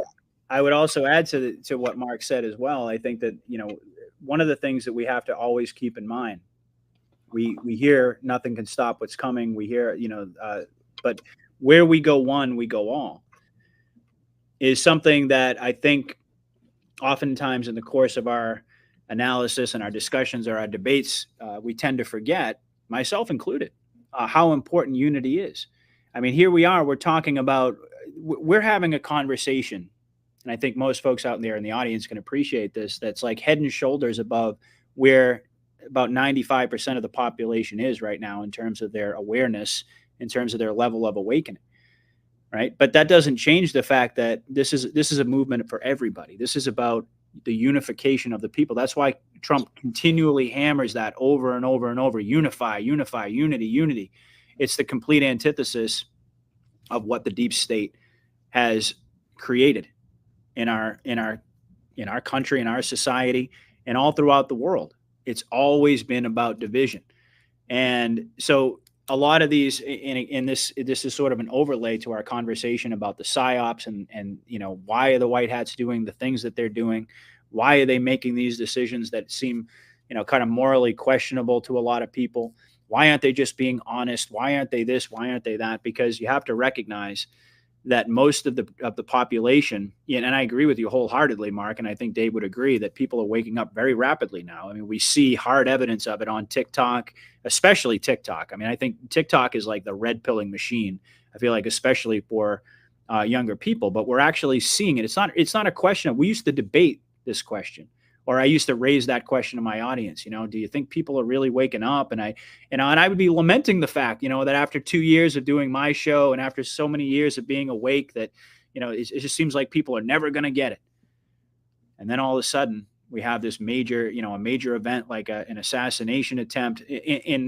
Of course, it wasn't something that happened in a vacuum. Obviously, there were many other events that led up to it. But now we don't have to have that debate anymore.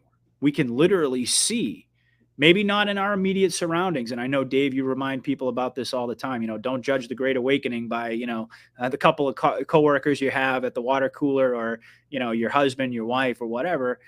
You have to look at the big picture here. And if you're looking at the big picture, it's undoubtable that unity is being achieved. And so, we can have and will continue to have our differences with people. We're not going to necessarily be politically and ideologically aligned on every single issue, but that's never been the point. It's always been the recognition of a common enemy that people will rally around, and thereby and therein will that unity be created. And that's what this whole thing is about. It's about unity. Where do we live? We live in the United States of America. Mm-hmm. And through the brainwashing and everything else, they made us all dyslexic, and we became the untied states of America. But the whole idea is to get it back to united, unity, all for one and one for all. And it's so important in order to make this whole thing have legs and sustainability. That's right. And it's not a question of whether the event was staged or it wasn't.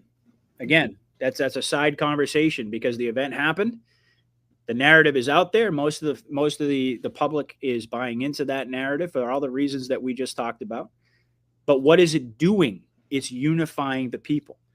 Doesn't mean that everyone's raising their hand all of a sudden and jumping up and down and saying, "Yeah, I love Trump, woohoo, man!" And it's not like everybody's becoming MAGA overnight. But that's never been the point. That's never been the point. It's always been about the recognition of the evil that's been ruling over us for our entire lives. And that is the message that's getting through to people finally. And again, people say, well, why are they doing these things? Because it takes dramatic examples. There was a quote, I think, from one of the Batman movies. You know, it takes dramatic examples to shake people out of their apathy, out of their slumber, out of their sleep. This is what it takes, folks. This is what's necessary. They're doing what's necessary. We're at war. And it's a war for human consciousness. It's a war, like Mark said, to unify the people. That's what this is all about. And it's undeniable that it's happening. So we can sit here and we can criticize it all day. We can apply our own moral standards and say that there are things we like and don't like. That's fine. I'm not suggesting people shouldn't do that. But what I am suggesting is that if that's what you're focusing on, you're missing the forest. Because the big picture is exactly what's playing out for us right now. And then, of course, at the end of the RNC, we had the biggest calm of all. I mean, you know, there's something in that show for everybody. There was stuff in there for Anons as well. So, I mean, you know, that's the way I look at it.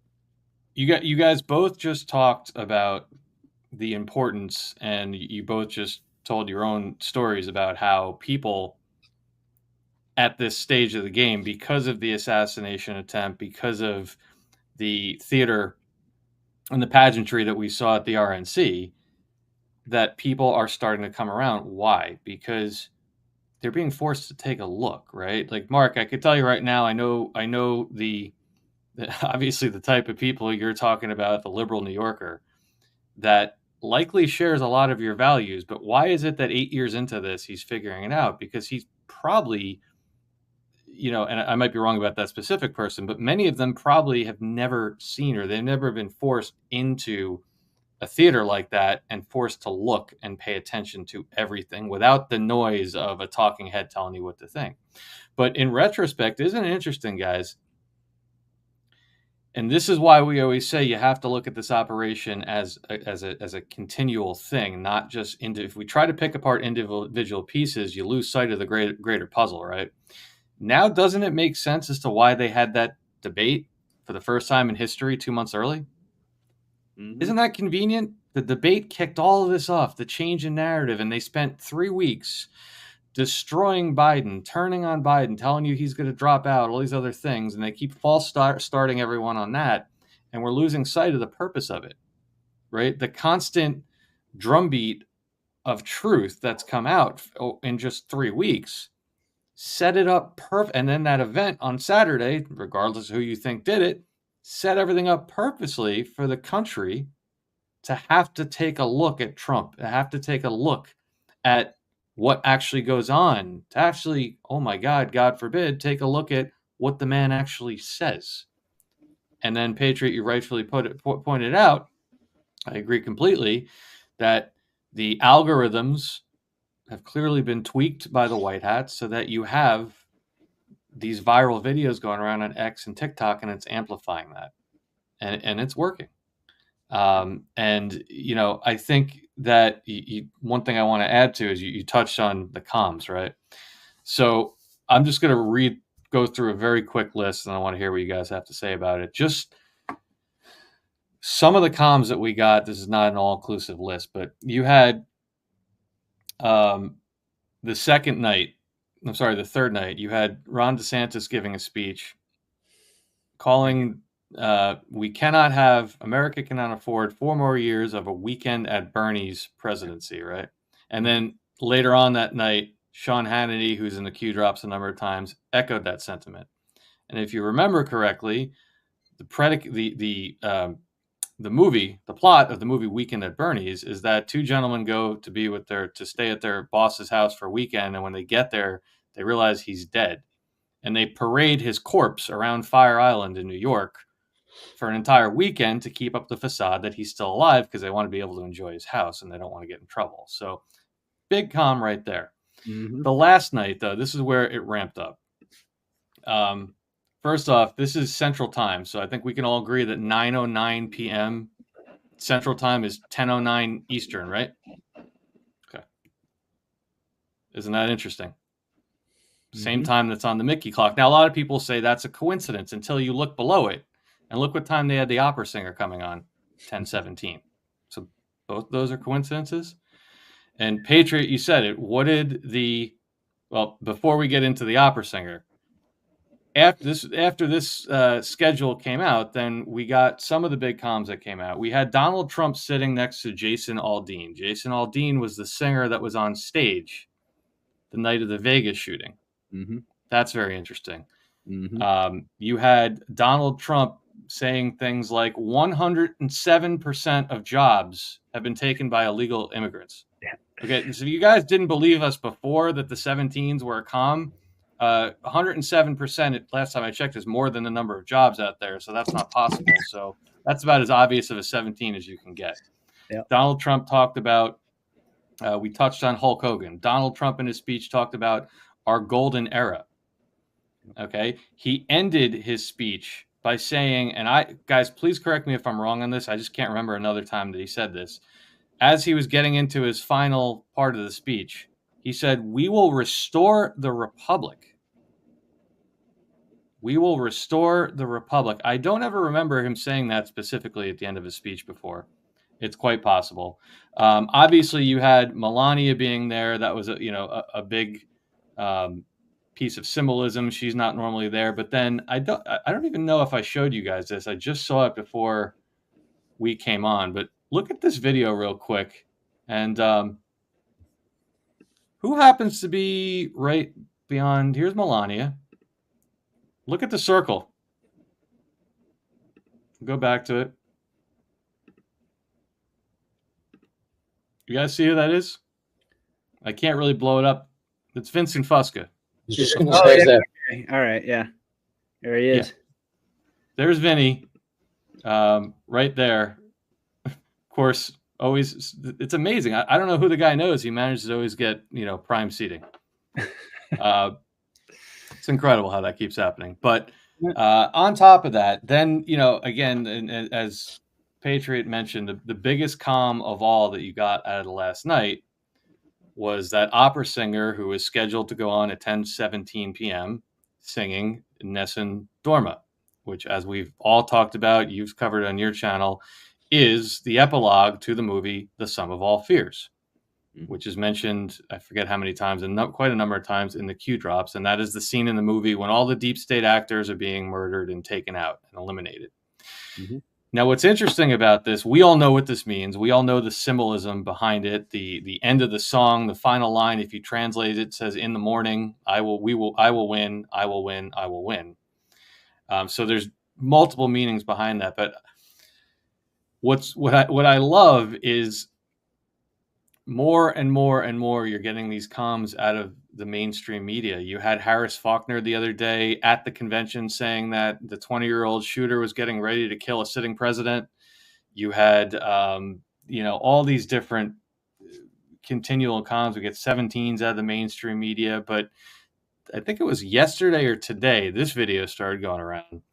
And this is Charles Payne talking about Donald Trump, and this was going, by the way, this is not, I didn't just cherry pick this. This was actually trending and going viral on Twitter today, where to me, in my opinion, there's somebody trying to now maybe normalize some of our narratives a little bit, or maybe predictively program people for it.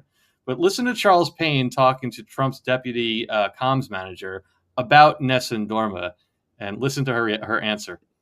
And before I let you go, because there's an interesting theory out there that Trump picked the last song, right, Nessun Dorma, to send a message to deep state actors, in part because it was at the end of the movie Some of Our All Fears, and we know that movie was about getting rid of terrorists and deep state actors. You're part of the communications team. Have you guys thought it through that much? I can neither confirm nor deny it's classified. No, I'm just kidding. I'm just kidding. You did hear, though, from First Lady Melania Trump earlier in the week. She mentioned. And then she goes on. But, I mean, he literally presents a Q conspiracy theory. And she says, I can neither confirm or deny. One that we've been talking about recently, which I find very interesting. And there really haven't been, I mean, to my knowledge, there haven't been a lot of podcasts that are really talked about. I mean, I could be wrong on that, but I know that Mike has really been the tip of the spear pointing that out to everybody. So what does that tell you? I mean, we've said it before. We'll say it again. You know, we are the news now. And you, Patriot, you talked about TikTok. You talked about TikTok. One of the videos that had like, I don't know, 10 or 12 million views on it, millions of views today, was, and I get a chuckle out of this, and I'm glad it's happening. I don't mean this in a derogatory way, but it's like the light bulb just went on, and this guy's going, "Oh my God, do you realize these connections, Nessun Dorma, what it means, and the last scene? Oh my God, this is crazy," and it's all going viral. We're sitting there like, "Yep, yeah."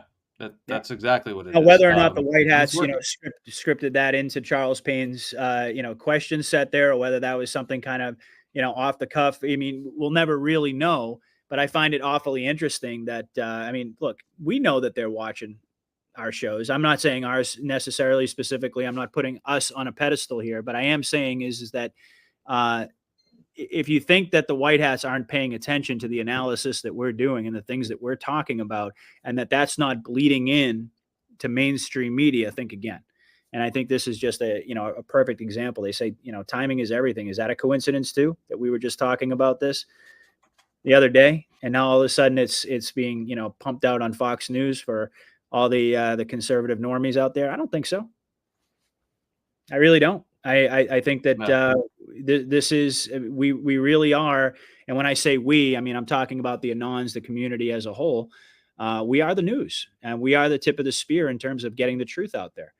And more, that truth is starting to bleed into mainstream media, which has been the plan all along, that we would carry the movement, and that ultimately, eventually it would get to a certain point where the awakening would reach a critical mass, and all the stuff that we've been talking about, in the shadows here, on alternative media and all, and on and on and on. Eventually, it's going to become part of the modern, part of the mainline parlance that everybody's talking about now. And that's what they're doing. They've been slowly dripping this stuff out. I mean, this is something that even on Fox News, you would never have seen this a couple of years ago. Even a year ago, I would make the argument that you probably wouldn't see comms this direct from the White Hats on mainstream media relating directly to the Q drops. I mean, he didn't mention Q, which I think is interesting. But hey, when you talk about, comms to us, hat tips to us, and also, once again, using, I think, the alternative media, the truth community, the Patriot community as sort of a barometer of awakening. That's what we've always been. I mean, the White Hats have been paying very close attention, monitoring all the things that we're talking about. Jen Halper Hayes was one who came out and revealed that to everyone, that she was on a task force, monitoring social media and monitoring, alternative media to gauge the awakening. And so do I think it's a coincidence that all of a sudden we're seeing this explosion of awakening like we talked about on TikTok and all these other social media platforms? And at the same time, we're also starting to see direct references to Q posts on Fox News. I don't think that's a coincidence. No, over the past 4 to 6 weeks, we went from that somewhat steady drip of information coming out to a steady stream. Yeah. When they decide to open the faucet all the way, game's over. Yeah, game's over. Absolutely. And the comms at the end, I mean, that opera, the way Mike broke it down the other night, I mean, he did it on my show as well. It says it all. And it not only that, it gives us a very solid clue as to where we're headed, as if we didn't know. But we're seeing all of the window dressing for World War III every single day. That drumbeat, that narrative is, it's steadily increasing. I very firmly believe that we're going to have some sort of a geopolitical showdown, and who knows how it's going to play out. I'm not going to sit here and speculate on that, but it's pretty obvious with all the references that Trump has made. He actually, in a speech today, referenced President Xi, and thinking that he said something along the lines of like, President Xi thinks that I'm pulling a trick on him. He doesn't believe the last election. Said something along those lines. He also went on to say that President Xi and Vladimir Putin are, good, strong men who want the best for their countries. And, so, I mean, it's pretty clear. I mean, this is, they're like Mark said, it went from a drip. Now it's a stream. And honestly, it feels as if any day now the floodgates could open. I agree, my friend, and And then, of course, as you there's mentioned, and you guys have time. Both of you guys are good to finish up with that as a topic. Oh yeah, You're good on time. Okay, sure. great. And the last thing I'll close with is you had as Nessun Dorma was playing, what was coming down from the ceiling? Giant golden balloons, gold raining down on the people, right? What does Q tell you? Gold shall destroy the Fed. And, even on Fox News, where I unfortunately had to watch it, they were talking about, oh, I've never seen gold balloons like that. Look at all the gold balloons. There was just so much symbolism in it, if you have eyes to see. And it's going to be, to me, it's very clear how this narrative, how they set the stage for this event. And is there any doubt in your minds that if we get to the point in another 3 weeks or so when there is a DNC convention, that it's going to be an absolute complete disaster? Is there any doubt about that? I think this time DNC. That's going to be 1-1. Well, it's going to have a different meaning. For the women out there, you'll know what a DNC is. And a lot of people pronounce it as DNC. I think there's going to be a big cleaning out on that part too. Okay.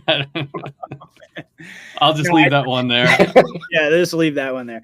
No, I agree. I think the DNC is going to be absolutely popcorn worthy. And let's not forget, we also didn't mention that before all this stuff popped off, none other than Dan Scavino posted that popcorn GIF right before all of this happened. Another coincidence. He posts the popcorn, and then in the same week we've got the assassination attempt. We've got we've got all this stuff happening. The RNC, the crowd strike. They're telling us, folks, that we're watching a movie. They're telling us over and over and over again. So I just thought the documents case. So much this stuff happens. We sometimes even lose sight. The documents case, right? You had wasn't it Monday? I think it might have been Monday or Tuesday. Yeah. Right after all this happened, of course, Judge Cannon comes out in Florida and says, "Oh, by the way, that documents case is unconstitutional." And Jackson, the whole, over and over and over and over, and you can file that again under the category of things that wouldn't happen if the bad guys were in charge. Also, Dave, going back to what you brought up before about the golden balloons, what we were discussing before we went on the air about tonight's rally and Trump's hair, about how golden it was. When we see the different colors of hair, sometimes it's gray, sometimes it's, blondish. Today it was golden, absolutely, positively golden. So, and the number I posted about that, I said, well, I guess he just, I guess maybe he dyed his hair and they just couldn't match it. Do you know how many people I had said telling me it's the lighting? I mean, Wisconsin was an arena, Michigan is an arena. They have giant spotlights. It's not the lighting. It's just not. But and we have a thing that they call white balancing. So. I didn't want to get all technical on you, but yeah, exactly. But it's and I wanted to touch one other thing that came out today, and he spoke about it actually before, and then we'll wrap up with the outage the other day. I just brought this up, and let me just open it real quick. He spoke about Trump talked about Dr. Ronnie Jackson today at the rally and his health. And, usually when he says something, there's a reason he says it.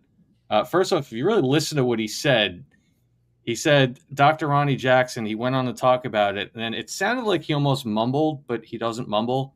He said he is the White House doctor. Not was, is. Go back and listen to it. It sounded like a slip up, but that's what he said. But again, when he brings up somebody, it's usually for a reason. And thank you to, I forget who it was. It was one of the members of our chat that actually posted this as it was going around. And I just caught it before we came on the air. And this is Dr. Ronnie Jackson's letter that he posted today, July 20th, 2024, about an update on the health of President Donald Trump. It's also interesting that it's on congressional letterhead. If this is a former president and he's a citizen, I don't think that would be the case, but I might be wrong about that. But what the letter does go on to say in paragraph 2, it says the bullet passed coming less than a quarter of an inch from entering the head and struck the top of his right ear. The bullet track produced a 2-centimeter wide wound that extended down to the cartilaginous surface of the ear. And then at the bottom, it says, because of the nature of the wound itself, no sutures were required, meaning no stitches.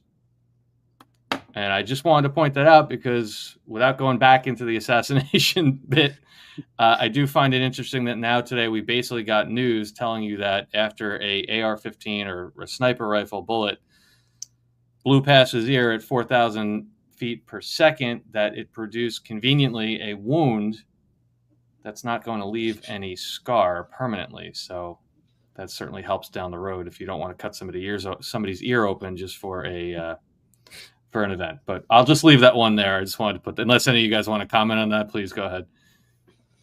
No, I mean, I'll just say this. I mean, I actually have personally witnessed somebody get grazed with a 380 round, and it did more damage than what I've seen so far, these pictures of Trump. And, it's like I've talked about, you don't need to be a ballistics expert to understand that with a round that's moving at 4,000 feet a second, the simple kinetic energy of that. I mean, even if it gets close to you, it can, without even hitting you, it can cause massive damage.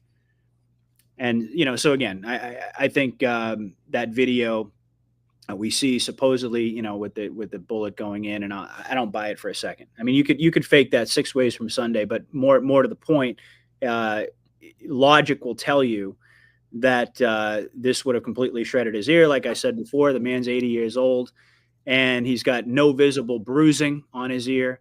He's got no swelling, no nothing. It's just like there was this, square bandage there, and now it's a flesh bandage and no sutures, and we're all good to go. I mean, if you buy that, what can I tell you? Go ahead. But I agree with you, and I want to thank KLS Lono in the chat for reminding me. I missed that on the letterhead. Of course, Ronnie Jackson did get elected to Congress, so that's why it's on congressional letterhead. So I have to correct myself on that one. But Patriot, I agree with you, and I guess we've probably beaten this one to death a little bit, but it's important. And I just wanted to put that out there because that was because it kind of answered one of my own questions. I was saying, well, how are they going to maneuver out of this? Aren't people going to be asking if there's a scar? And they put that letter out there. And now, because there was no stitches and it wasn't that bad, I guess nobody will question why he doesn't have a scar on his ear. Well, the other thing too, Dave, to mention is, and I'm sorry, I don't mean to interrupt you, but we might be beating this thing up or whatever, but quite honestly, I think it's a very important conversation. And I think in the course of having that conversation, we've established why it's an important conversation. It's not like we have nothing better to talk about here. We're having, and not only that, I would add to that by saying that we're, to my knowledge, inside of our community, one of the few amongst the few people who are actually standing on ground and saying, look, this is what we believe happened here. And so I think a lot of folks are going to want to listen to it. They're going to want to hear both sides, but most of the community is amplifying the official narrative from what I can tell.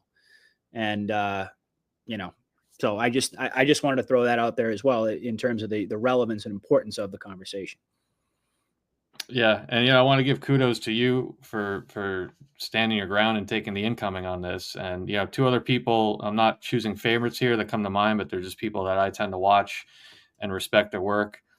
Joe Rambo and Friends on Rumble, Brainstorm _ Joe on X, did a fantastic podcast yesterday for over 2 hours. And he sat down with two people that believed the regular narrative, and they had a really good conversation about it. I give him credit for doing that by all means. And also Derek Johnson's another one who we are scheduled to have on here on Monday night at 8:00, is another one that's been very, unapologetically staunch in his beliefs in what happened. Yep. And, again, I agree with you, Patriot. I think it's very important that we talked about this in as much length as we did.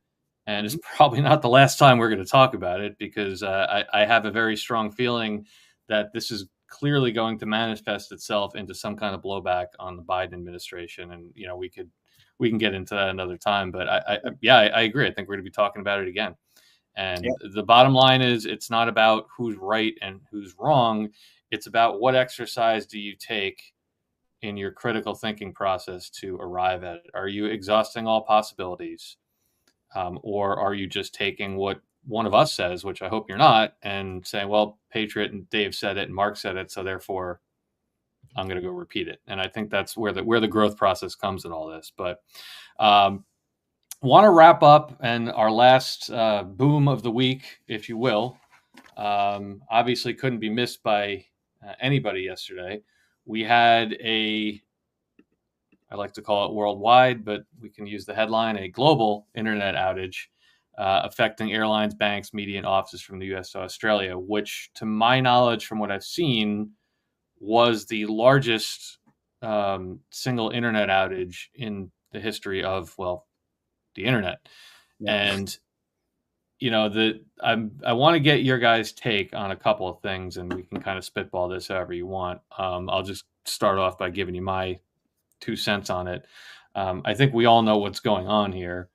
I do not for a moment, nor should most people, believe the mainstream narrative that a simple software update at one company could ever do this on such a wide scale. Again, I'm sure there's many people in here that have experience with IT, or if you've ever worked for a company where they do an IT update, you know, it's done in a controlled environment, tested extensively. You know, so number one, to even think that one software update could cause a chain reaction like that, frankly, to me, is laughable.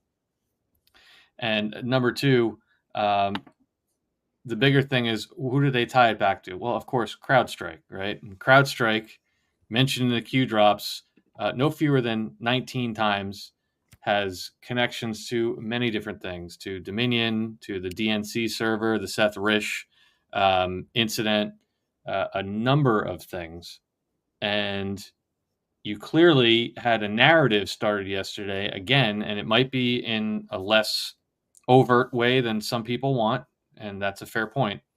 But again, if you go over to X and to TikTok and to the public square of the world, so to speak, and listen to what people are talking about, they're starting to connect dots. You've had BlackRock in the news.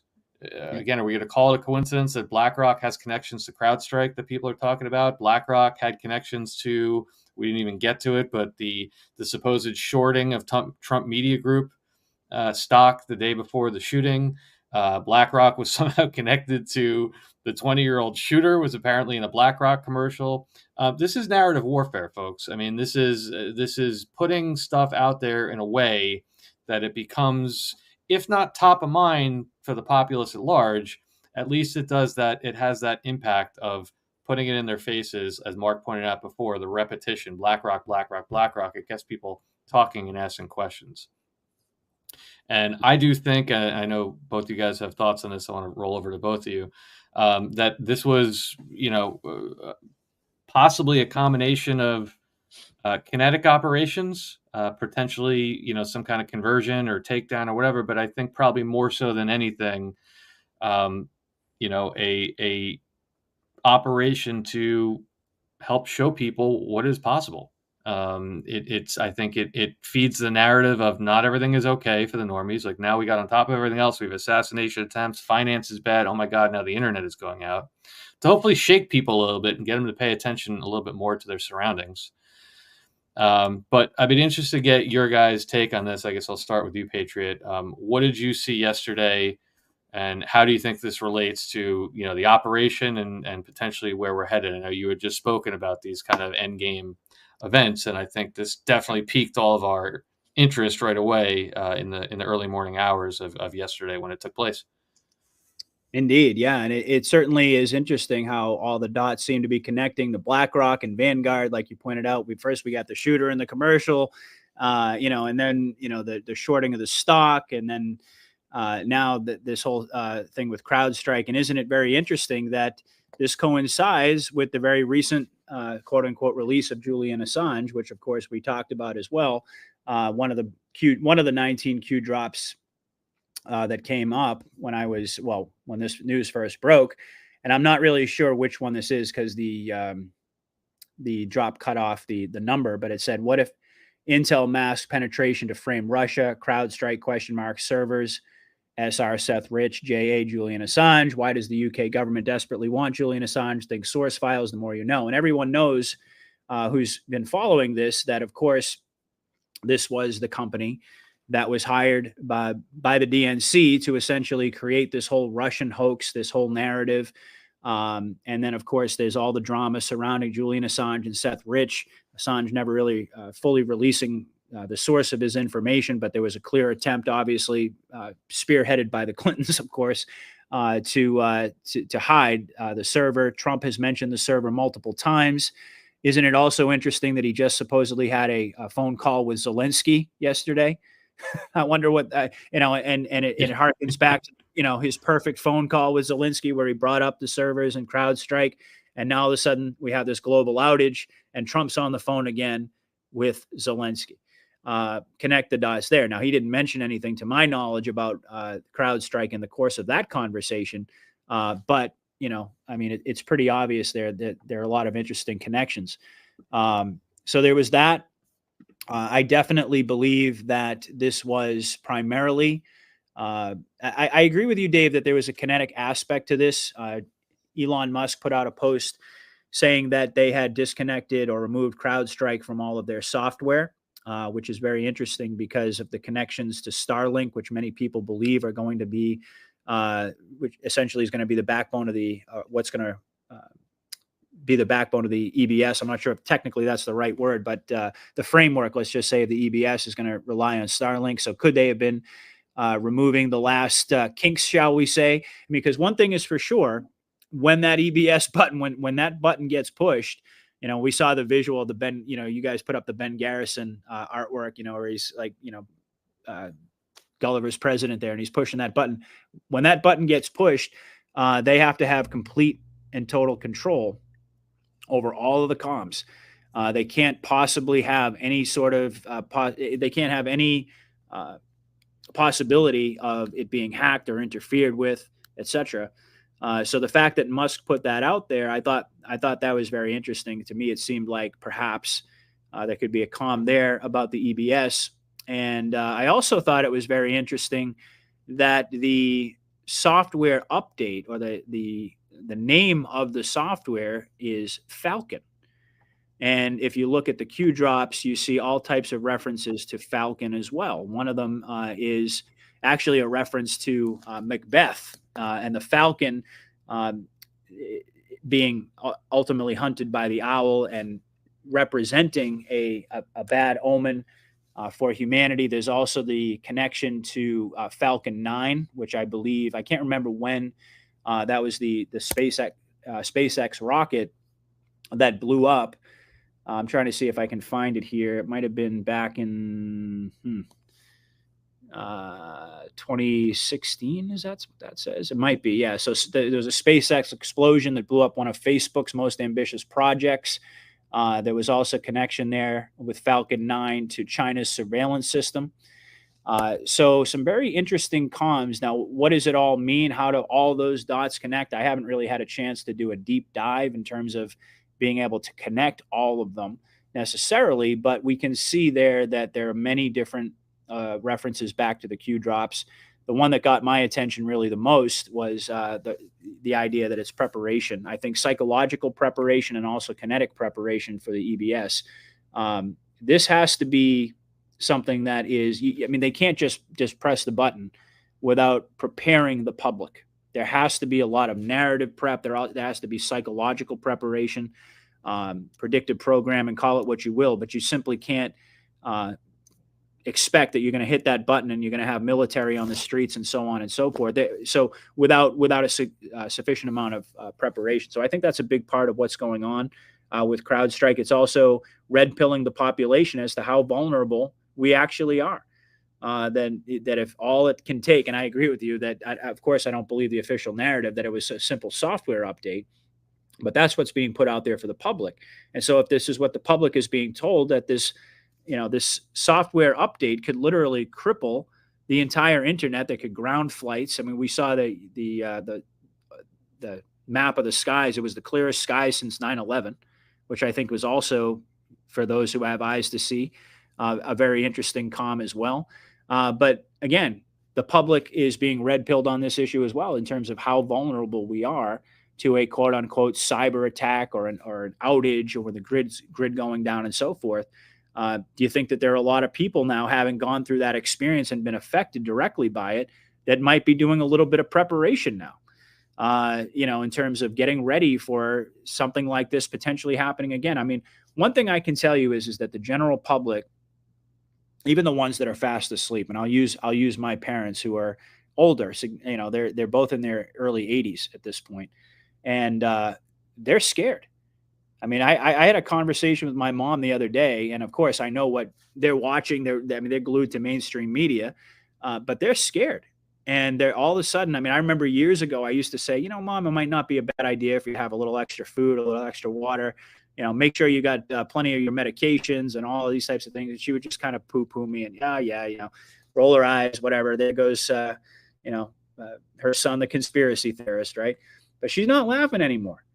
And we had a very frank conversation the other night where she told me, she's really scared about the future, and she, as much as she doesn't like Donald Trump, she thinks it's absolutely reprehensible that they let him, that they subjected him to an attack like that, and that he wasn't better protected and all.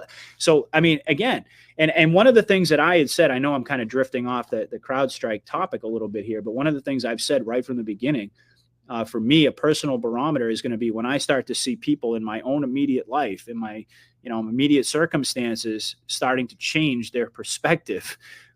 And that's happening in a big way right now. And so, yes, the CrowdStrike thing, I think it's preparation. They're gearing up. I mean, it's very obvious that they're gearing up. And we're going to see, I happen to think, and I'll end it with this, and I'll let Mark comment as well. But I've been saying, and Dave and you and I have had conversations about this privately, about, we're going to actually have an election and so on and so forth. And I remember about a month ago, maybe not even a month ago, we had a conversation, and, we both were kind of sharing ideas, and, I'll share what I said. My perspective was that, geez, I don't know, Dave, I'm starting to think more and more, we might actually go the full distance here. And then, that was about a month ago. But fast forward to today, I'm kind of back where I was before, thinking that the way that everything is accelerating, the speed with which everything is accelerating at this point, I don't think it's likely that we're going to actually get to an election. But the CrowdStrike is a big, the server going down, a lot of comms associated with that. But I think more importantly, preparation for the public, because again, where we go one, we go all. They've got to get as many people psychologically, emotionally prepared for what is about to happen. And the only way to do that is to basically to run these simulations. And I do believe, as I said, they have that dual purpose. They're, on the one hand, they have actual kinetic operations that are ongoing, but that's only one side of the coin. The other side, perhaps even more important than that, is getting people ready.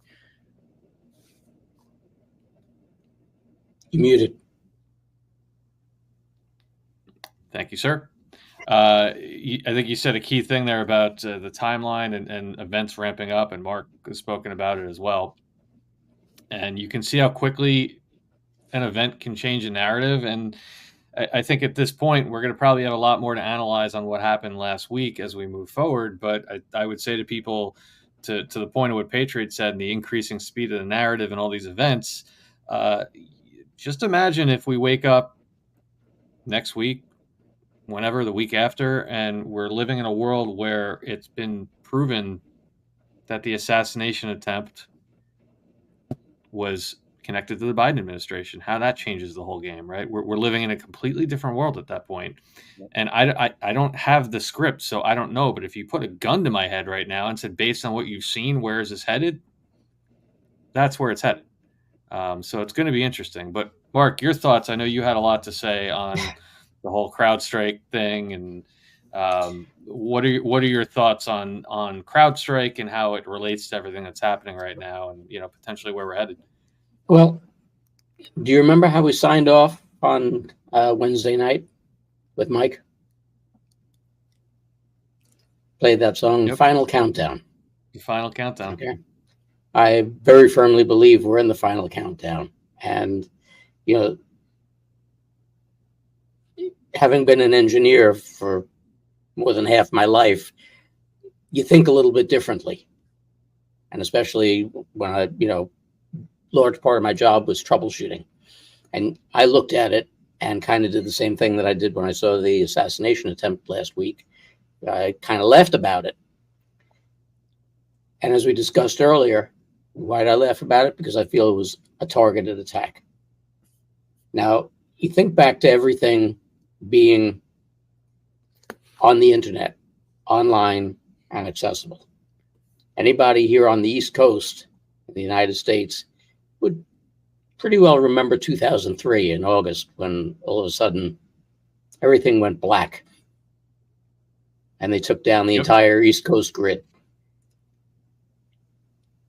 And the biggest laugh I got, because I was still working at that point, I was actually indoors that day, and the biggest kick I got out of it was watching the maintenance guys run around the building with extension cords trying to get us back on the air. And I was yelling at them, "Who's watching? There's no power. The transmitters are down. Who do you think is watching this?" You know, and it was the same thing with this. This was a targeted attack because people, if you think about it, yeah, well, the airlines were affected and transportation was affected and the banks were affected and this and that and the other. Were you able to get on your cell phone or on your computer and get online? Yeah, you were. If all of the systems had gone down, you wouldn't, because you wouldn't be connected. Simple as that.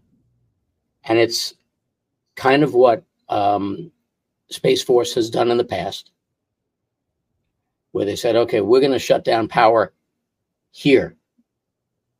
And they shut it off. And when they're ready, they turn it back on. And I think that what they did this time was kind of shutting it down, using the good old Microsoft backdoor, getting their systems in so that they're good and ready to go, giving the test by turning it back on and go, okay, guys, we're good to go. So when we're ready to flip that switch, we shut things down, we turn them back on, and we get the information out that we need to dispense. And that's really, when you look at it pragmatically and you think about it logically, this is what they're doing. Mm-hmm. Because if it was any of the scenarios that they were talking about, it would have been 2003, when you had nothing. Or after 9/11, when you couldn't make a phone call, a cell phone call in the city. Between the usage and the towers that went down, you couldn't do it. So it's the same thing here. This was very, very, very targeted. Yeah, totally agree. So, and wouldn't it be interesting too? I mean, if CrowdStrike somehow played into the whole narrative about the assassination attempt blowing back on the Biden administration. Yet another possibility. I mean, we'll have to see again how it all plays out. There are a lot of questions that still have to be answered. But one thing is for sure, I agree with Mark that this was certainly a targeted event. I mean, it had widespread effect, and it was intended to, for the reasons that we just outlined. But from a technical standpoint, I do believe that they were working out the last preparations that they needed to make sure that when that switch gets flipped, when that EBS button gets pushed, however you want to say it, they're in complete control. And there is no way that message can be hijacked, can be corrupted in any way, can be stopped, and so forth.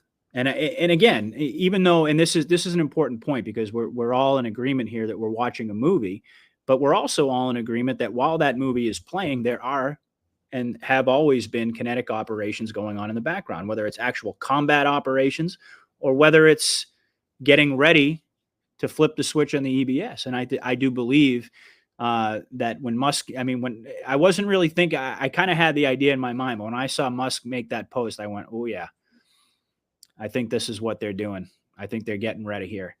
And this was like the final, call it a beta test, if you will, or, whatever you want to call it. But I do believe I'm in full agreement with Mark on that.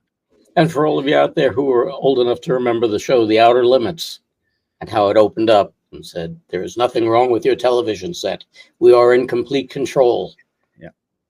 Here we go. Here we go. Yeah, Yep. you know, and Patriot, when you were talking about Starlink and the EBS, you actually just triggered a memory in my head. If you remember, we had the back in October when the EBS was going to fry everybody's brains, so people were putting their phones in microwaves. Remember that whole fiasco? Yeah. But all joking aside, I remind people that that was the first time I can remember that we had a nationwide test of the emergency alert system. And I want to pull this up. I had posted this the day after. And Cowboy W2B2 on Twitter. This is actually his post that I reposted. He does a great job on Twitter. He does, yeah. But we caught on to the fact, first and foremost, I'm highlighting it here, that the test was scheduled military time between 14:20 and 14:50, kind of odd hours, right? It's not 2 to 3, 2 to 2:30. Well, 14:20 plus 14:50, you add up the 1, the 4, the 2, the 1, the 4, and the 5. That adds up to 17. Right. And then it didn't happen between 14:20 and 14:50 or 2:20 and 2:50. It actually happened at 2:18 p.m. It came 2 minutes early.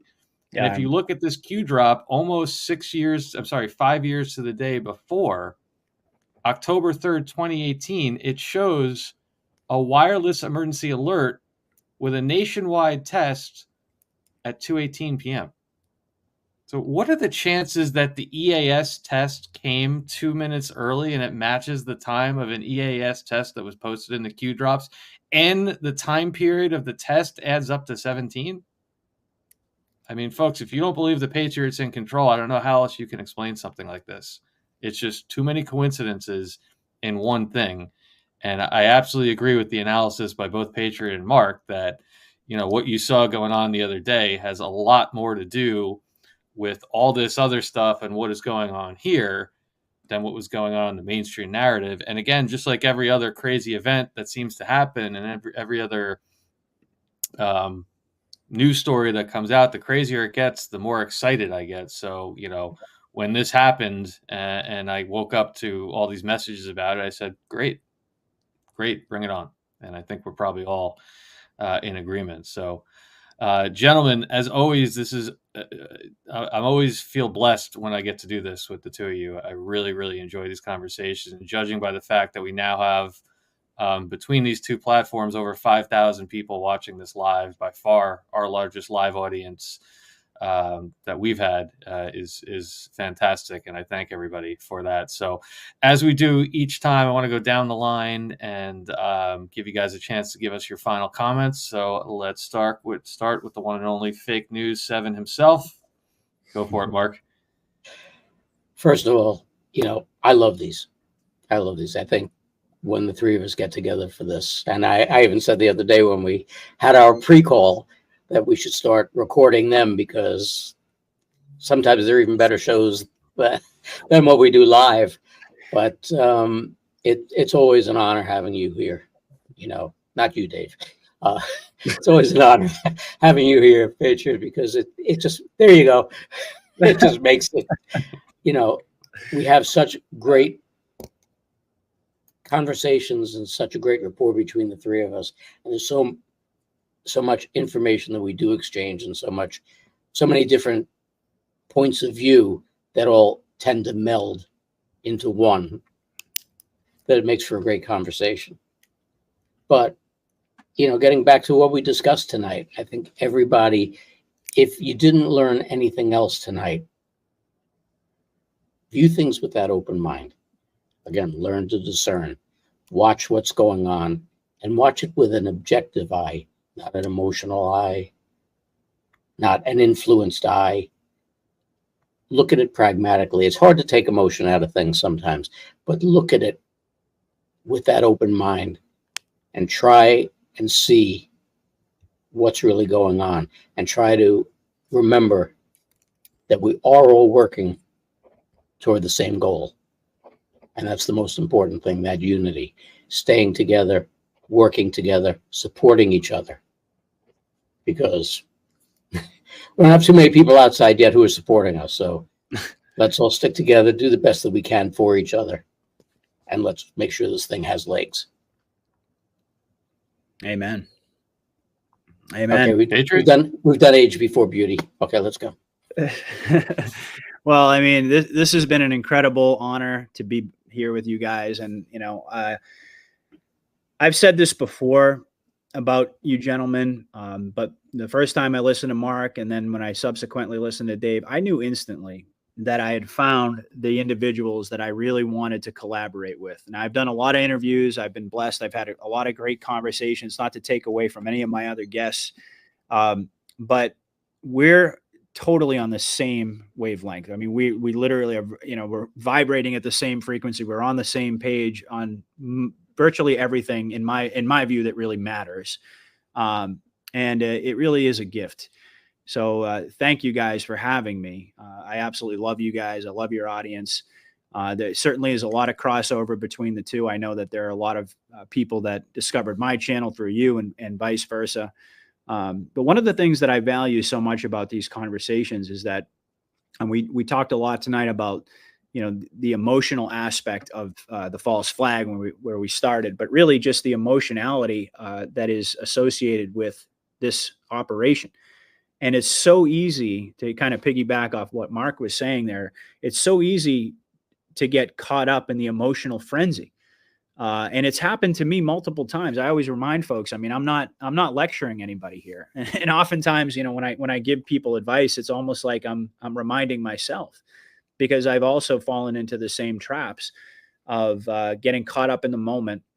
And I think it's very, very important that, and we also mentioned standing our ground. We're one of the few people out there in the community that have really stood our ground on this issue. There are a lot of other people, and that I have great respect for, that as soon as they start getting major pushback from their audience, they're, oh well, maybe I'm wrong and this and that. And it's not a knock on anybody, but the reality of the matter is, folks, is that we were put in this position. I'm not just talking about Patriot, Mark, and Dave. I'm talking about everybody out there who's listening, who's awake right now.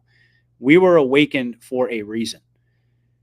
We were put in this position for a reason, so that we could develop our sense of discernment. They say iron sharpens iron. That's how I feel when I get together with you gentlemen.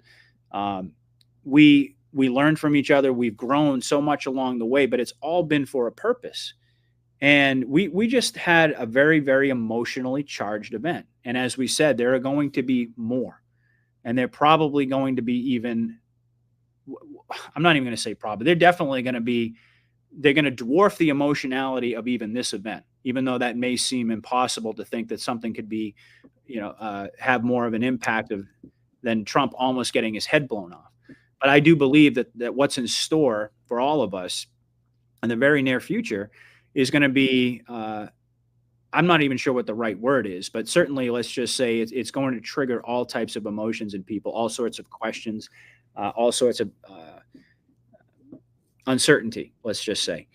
And this has all been part of our preparation for the next chapter. This chapter, we all agree, is coming to an end. We don't know if it's going to be this weekend or next week or next month. We can't answer that question, but I think we've demonstrated tonight very well that we are getting to the end of this chapter. But when that page turns and we get to the other side of the EBS and so on, and even through that process, certainly, when the world seems as if it's just completely falling apart, that precipice of destruction that Q told us about.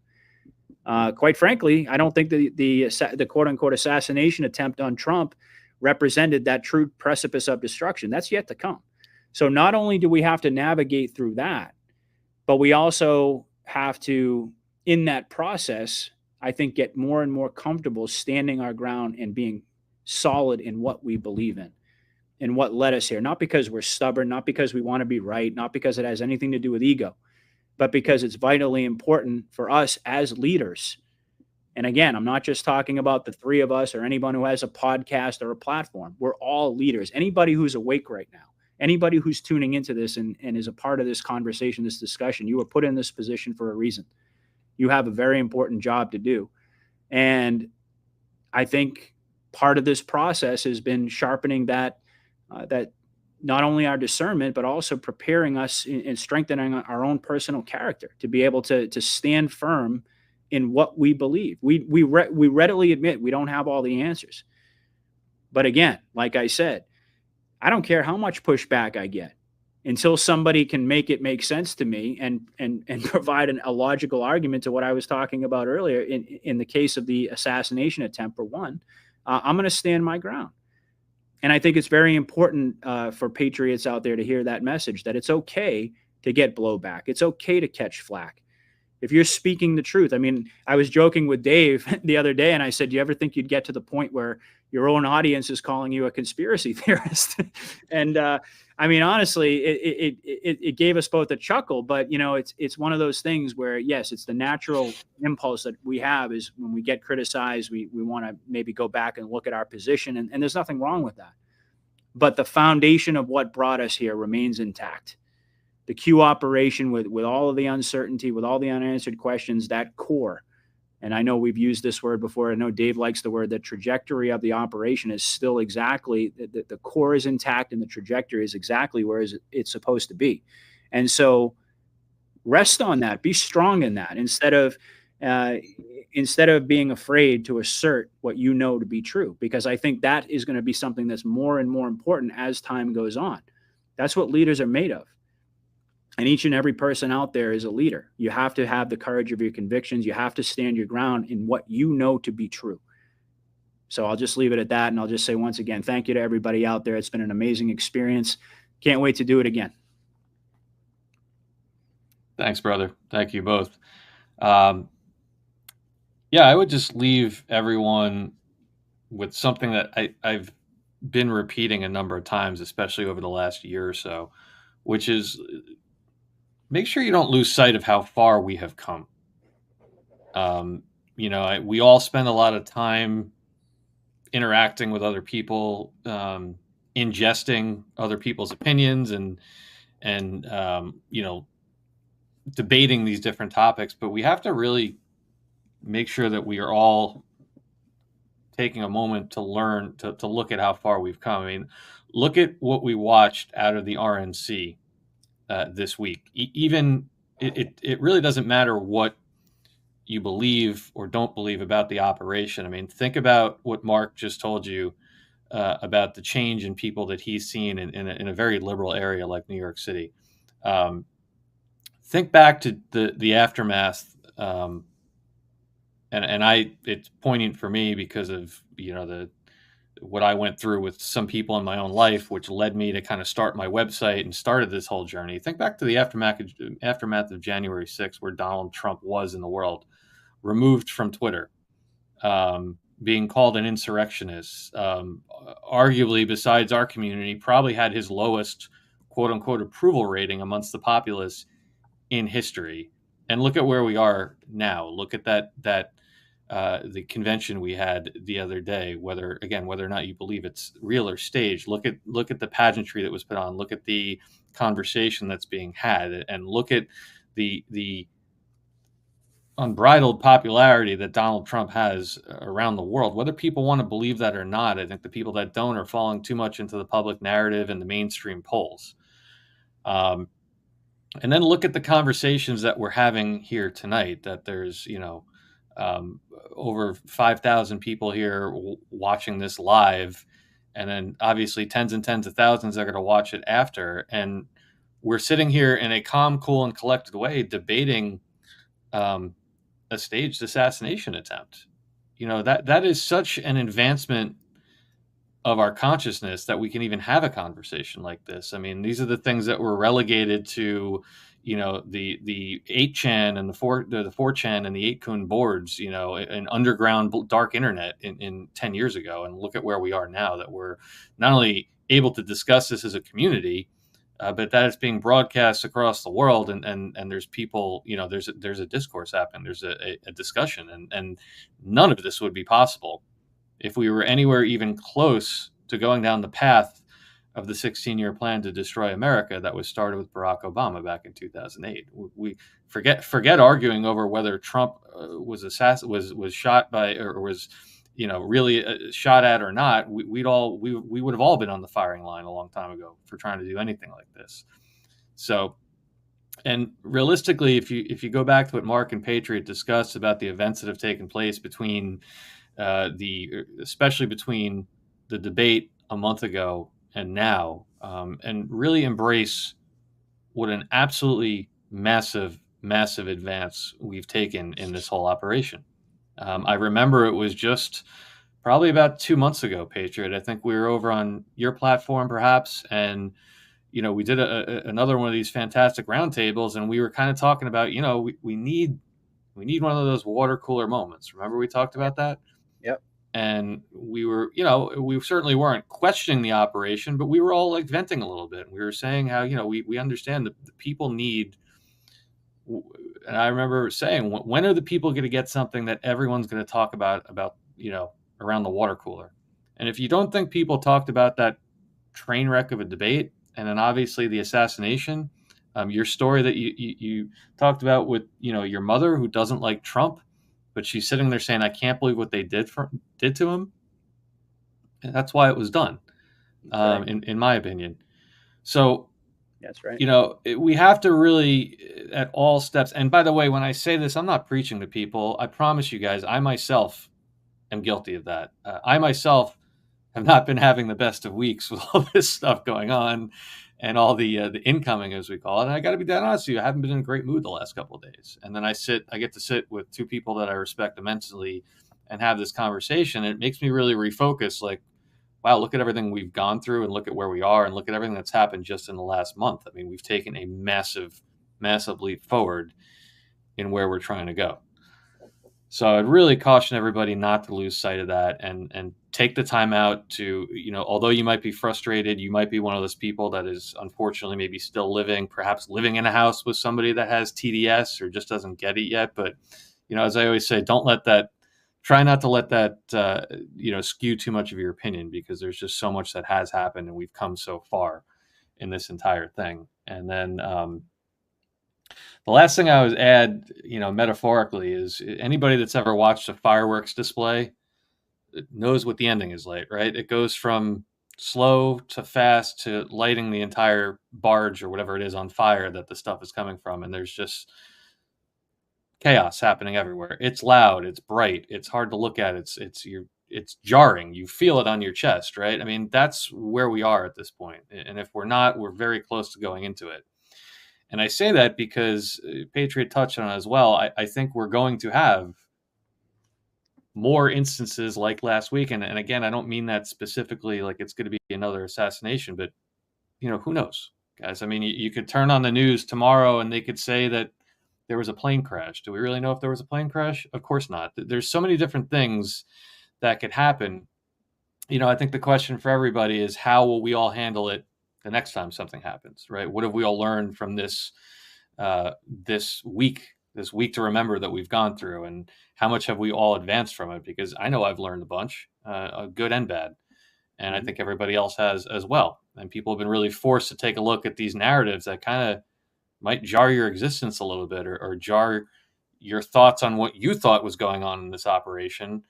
And I do think there's going to be more things like that. And that's leading us to much better times and to a better place. But, be prepared. Be prepared, and just know that if you really pay attention to what's happening and you listen to people like Patriot Underground, and think about what's going on, you're going to start to see that these narratives with each of these events just continue to crumble. And it's getting harder and harder and harder for them to pull the wool over on the population at large. And you can see it. It's tangible. You can taste it.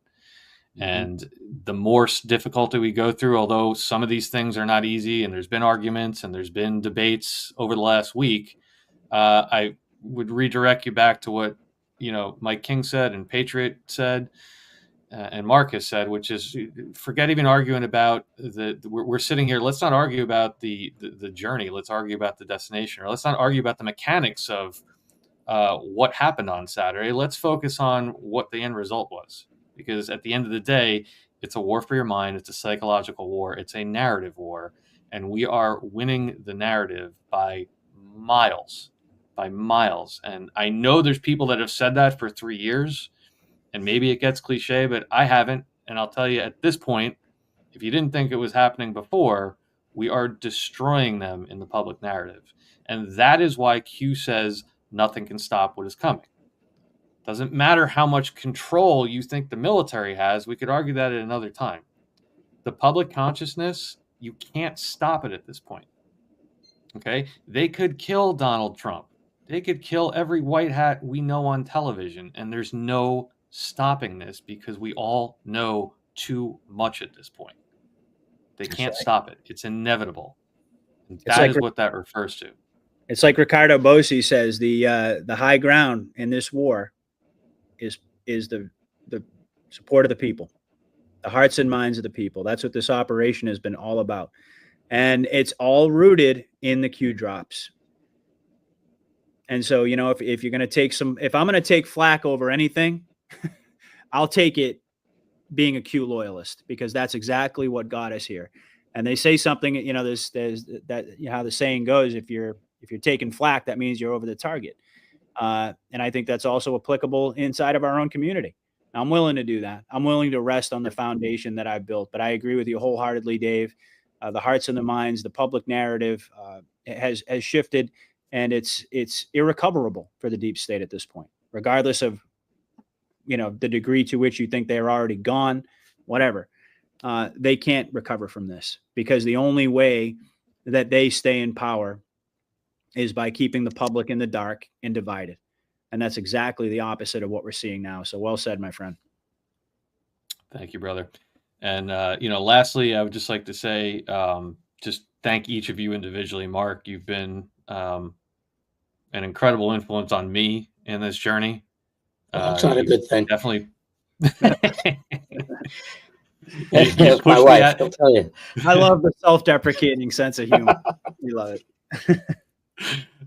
You've done it. You've done a fantastic job in pushing me out of my comfort zone to do this. And Patriot, I would say to you, and I've said it to you before on other shows, but, you know, I've been listening to you since the beginning, and you've done, you know, so much for me in my journey. So to be able to have this kind of relationship now where, you know, we text regularly and we analyze this stuff and we get to do this together. It really is one of the blessings. Both of you guys have been, you know, two of the blessings that have come out of all this chaos that we've been living through. So, likewise, you know, likewise. Yeah. Both you guys just keep doing what you're doing. Keep going, man. No, I was just going to say, likewise. That's why I was saying it. That's why I value this, this connection that we've made. And I knew it instantly. And we just have this natural comfort with each other, and it was there instantly. And you know, I don't think there's no mistakes. That you know, we're all brought together. God brings His people together at the right moment for the right reasons, and here we are. And it's a beautiful thing. So I can't wait for the next one, guys. No, this is definitely a spiritual journey, and there's no doubt that all of this has happened for a reason. 100%. 100%. Very glad we're all together. Thanks to everybody out there listening too. We love you guys. Thanks, guys. Last bit of housekeeping before we sign off here. Looks like the mods are telling me it looks like this show is actually already almost at 1,000 likes. So if you guys haven't yet, if you could just hit that thumbs up button, it'll help get this out to more people. And you know, if you haven't yet, consider registering with Rumble and following the channel. If you do that, you'll get notifications. And obviously, if you don't already follow Patriot Underground, I don't know what you're doing. Get over there with this link. Follow his channel, because he is hands down one of the best in the business. And that's why we're so happy to have him here tonight. Monday, 8 o'clock, we are scheduled to have Derek Johnson on. So I'm sure if you didn't get your fill on the assassination attempt, then you're probably going to get it on Monday. And Mark, could you tell us what you have going on tomorrow night, 8 o'clock on Respect? Tomorrow night, we've got another medical roundtable. Tomorrow, dealing with the holistic end of medicine and alternative medicine in general. We have Dr. Corey Stern with us, who has been on multiple channels. She is a practicing MD and dealing in holistic medicine. We have our favorite nurse, Darcy Douglas, with us, who's been on, she was on the COVID special with us and calls in all the time. And we have a special guest who is a cancer survivor, breast cancer survivor from Australia. Her name is Susie, and Susie Thackeray, I do believe. And she will be with us to round out the panel and give us her take on how she went totally against normal Western medicine and was able to cure herself of breast cancer. And by no means are we telling you, shoot your doctor and go buy vitamins. We want you to know that we're giving you our opinion and an alternative view, and hopefully you'll follow us. But join us tomorrow at 8 o'clock. It's going to be a great show. Awesome. And on that note, last thing I want to thank our admins and mods, Kerry, Claudia Rose, Kat, and Doug. They were working overtime this week in the chat with all of the back and forth regarding last week's events. And they do an incredible job for now over 5,000 people in that chat, keeping a great environment for everybody and helping, really guiding people and helping them out, finding the information they need. And it's the work they do is can't be understated, greatly appreciated. So on that note, thank you all. Mark, Patriot, thank you so much for your time today. This was incredible. Looking forward to the next one. And I'm sure, as always, we'll have no shortage of topics to talk about as we advance in Clown World, as we call it. And I again want to thank everybody for this record size audience that we had tonight. Thank you all for joining us on a Saturday night and for doing all that you are to help advance the Great Awakening and preparing yourselves to help everybody around you as we move forward into these events over the next few months. So with that said, God bless you all. Have a fantastic weekend, and we will see you back here tomorrow night. Take care, everybody. Thanks, everybody. Good night.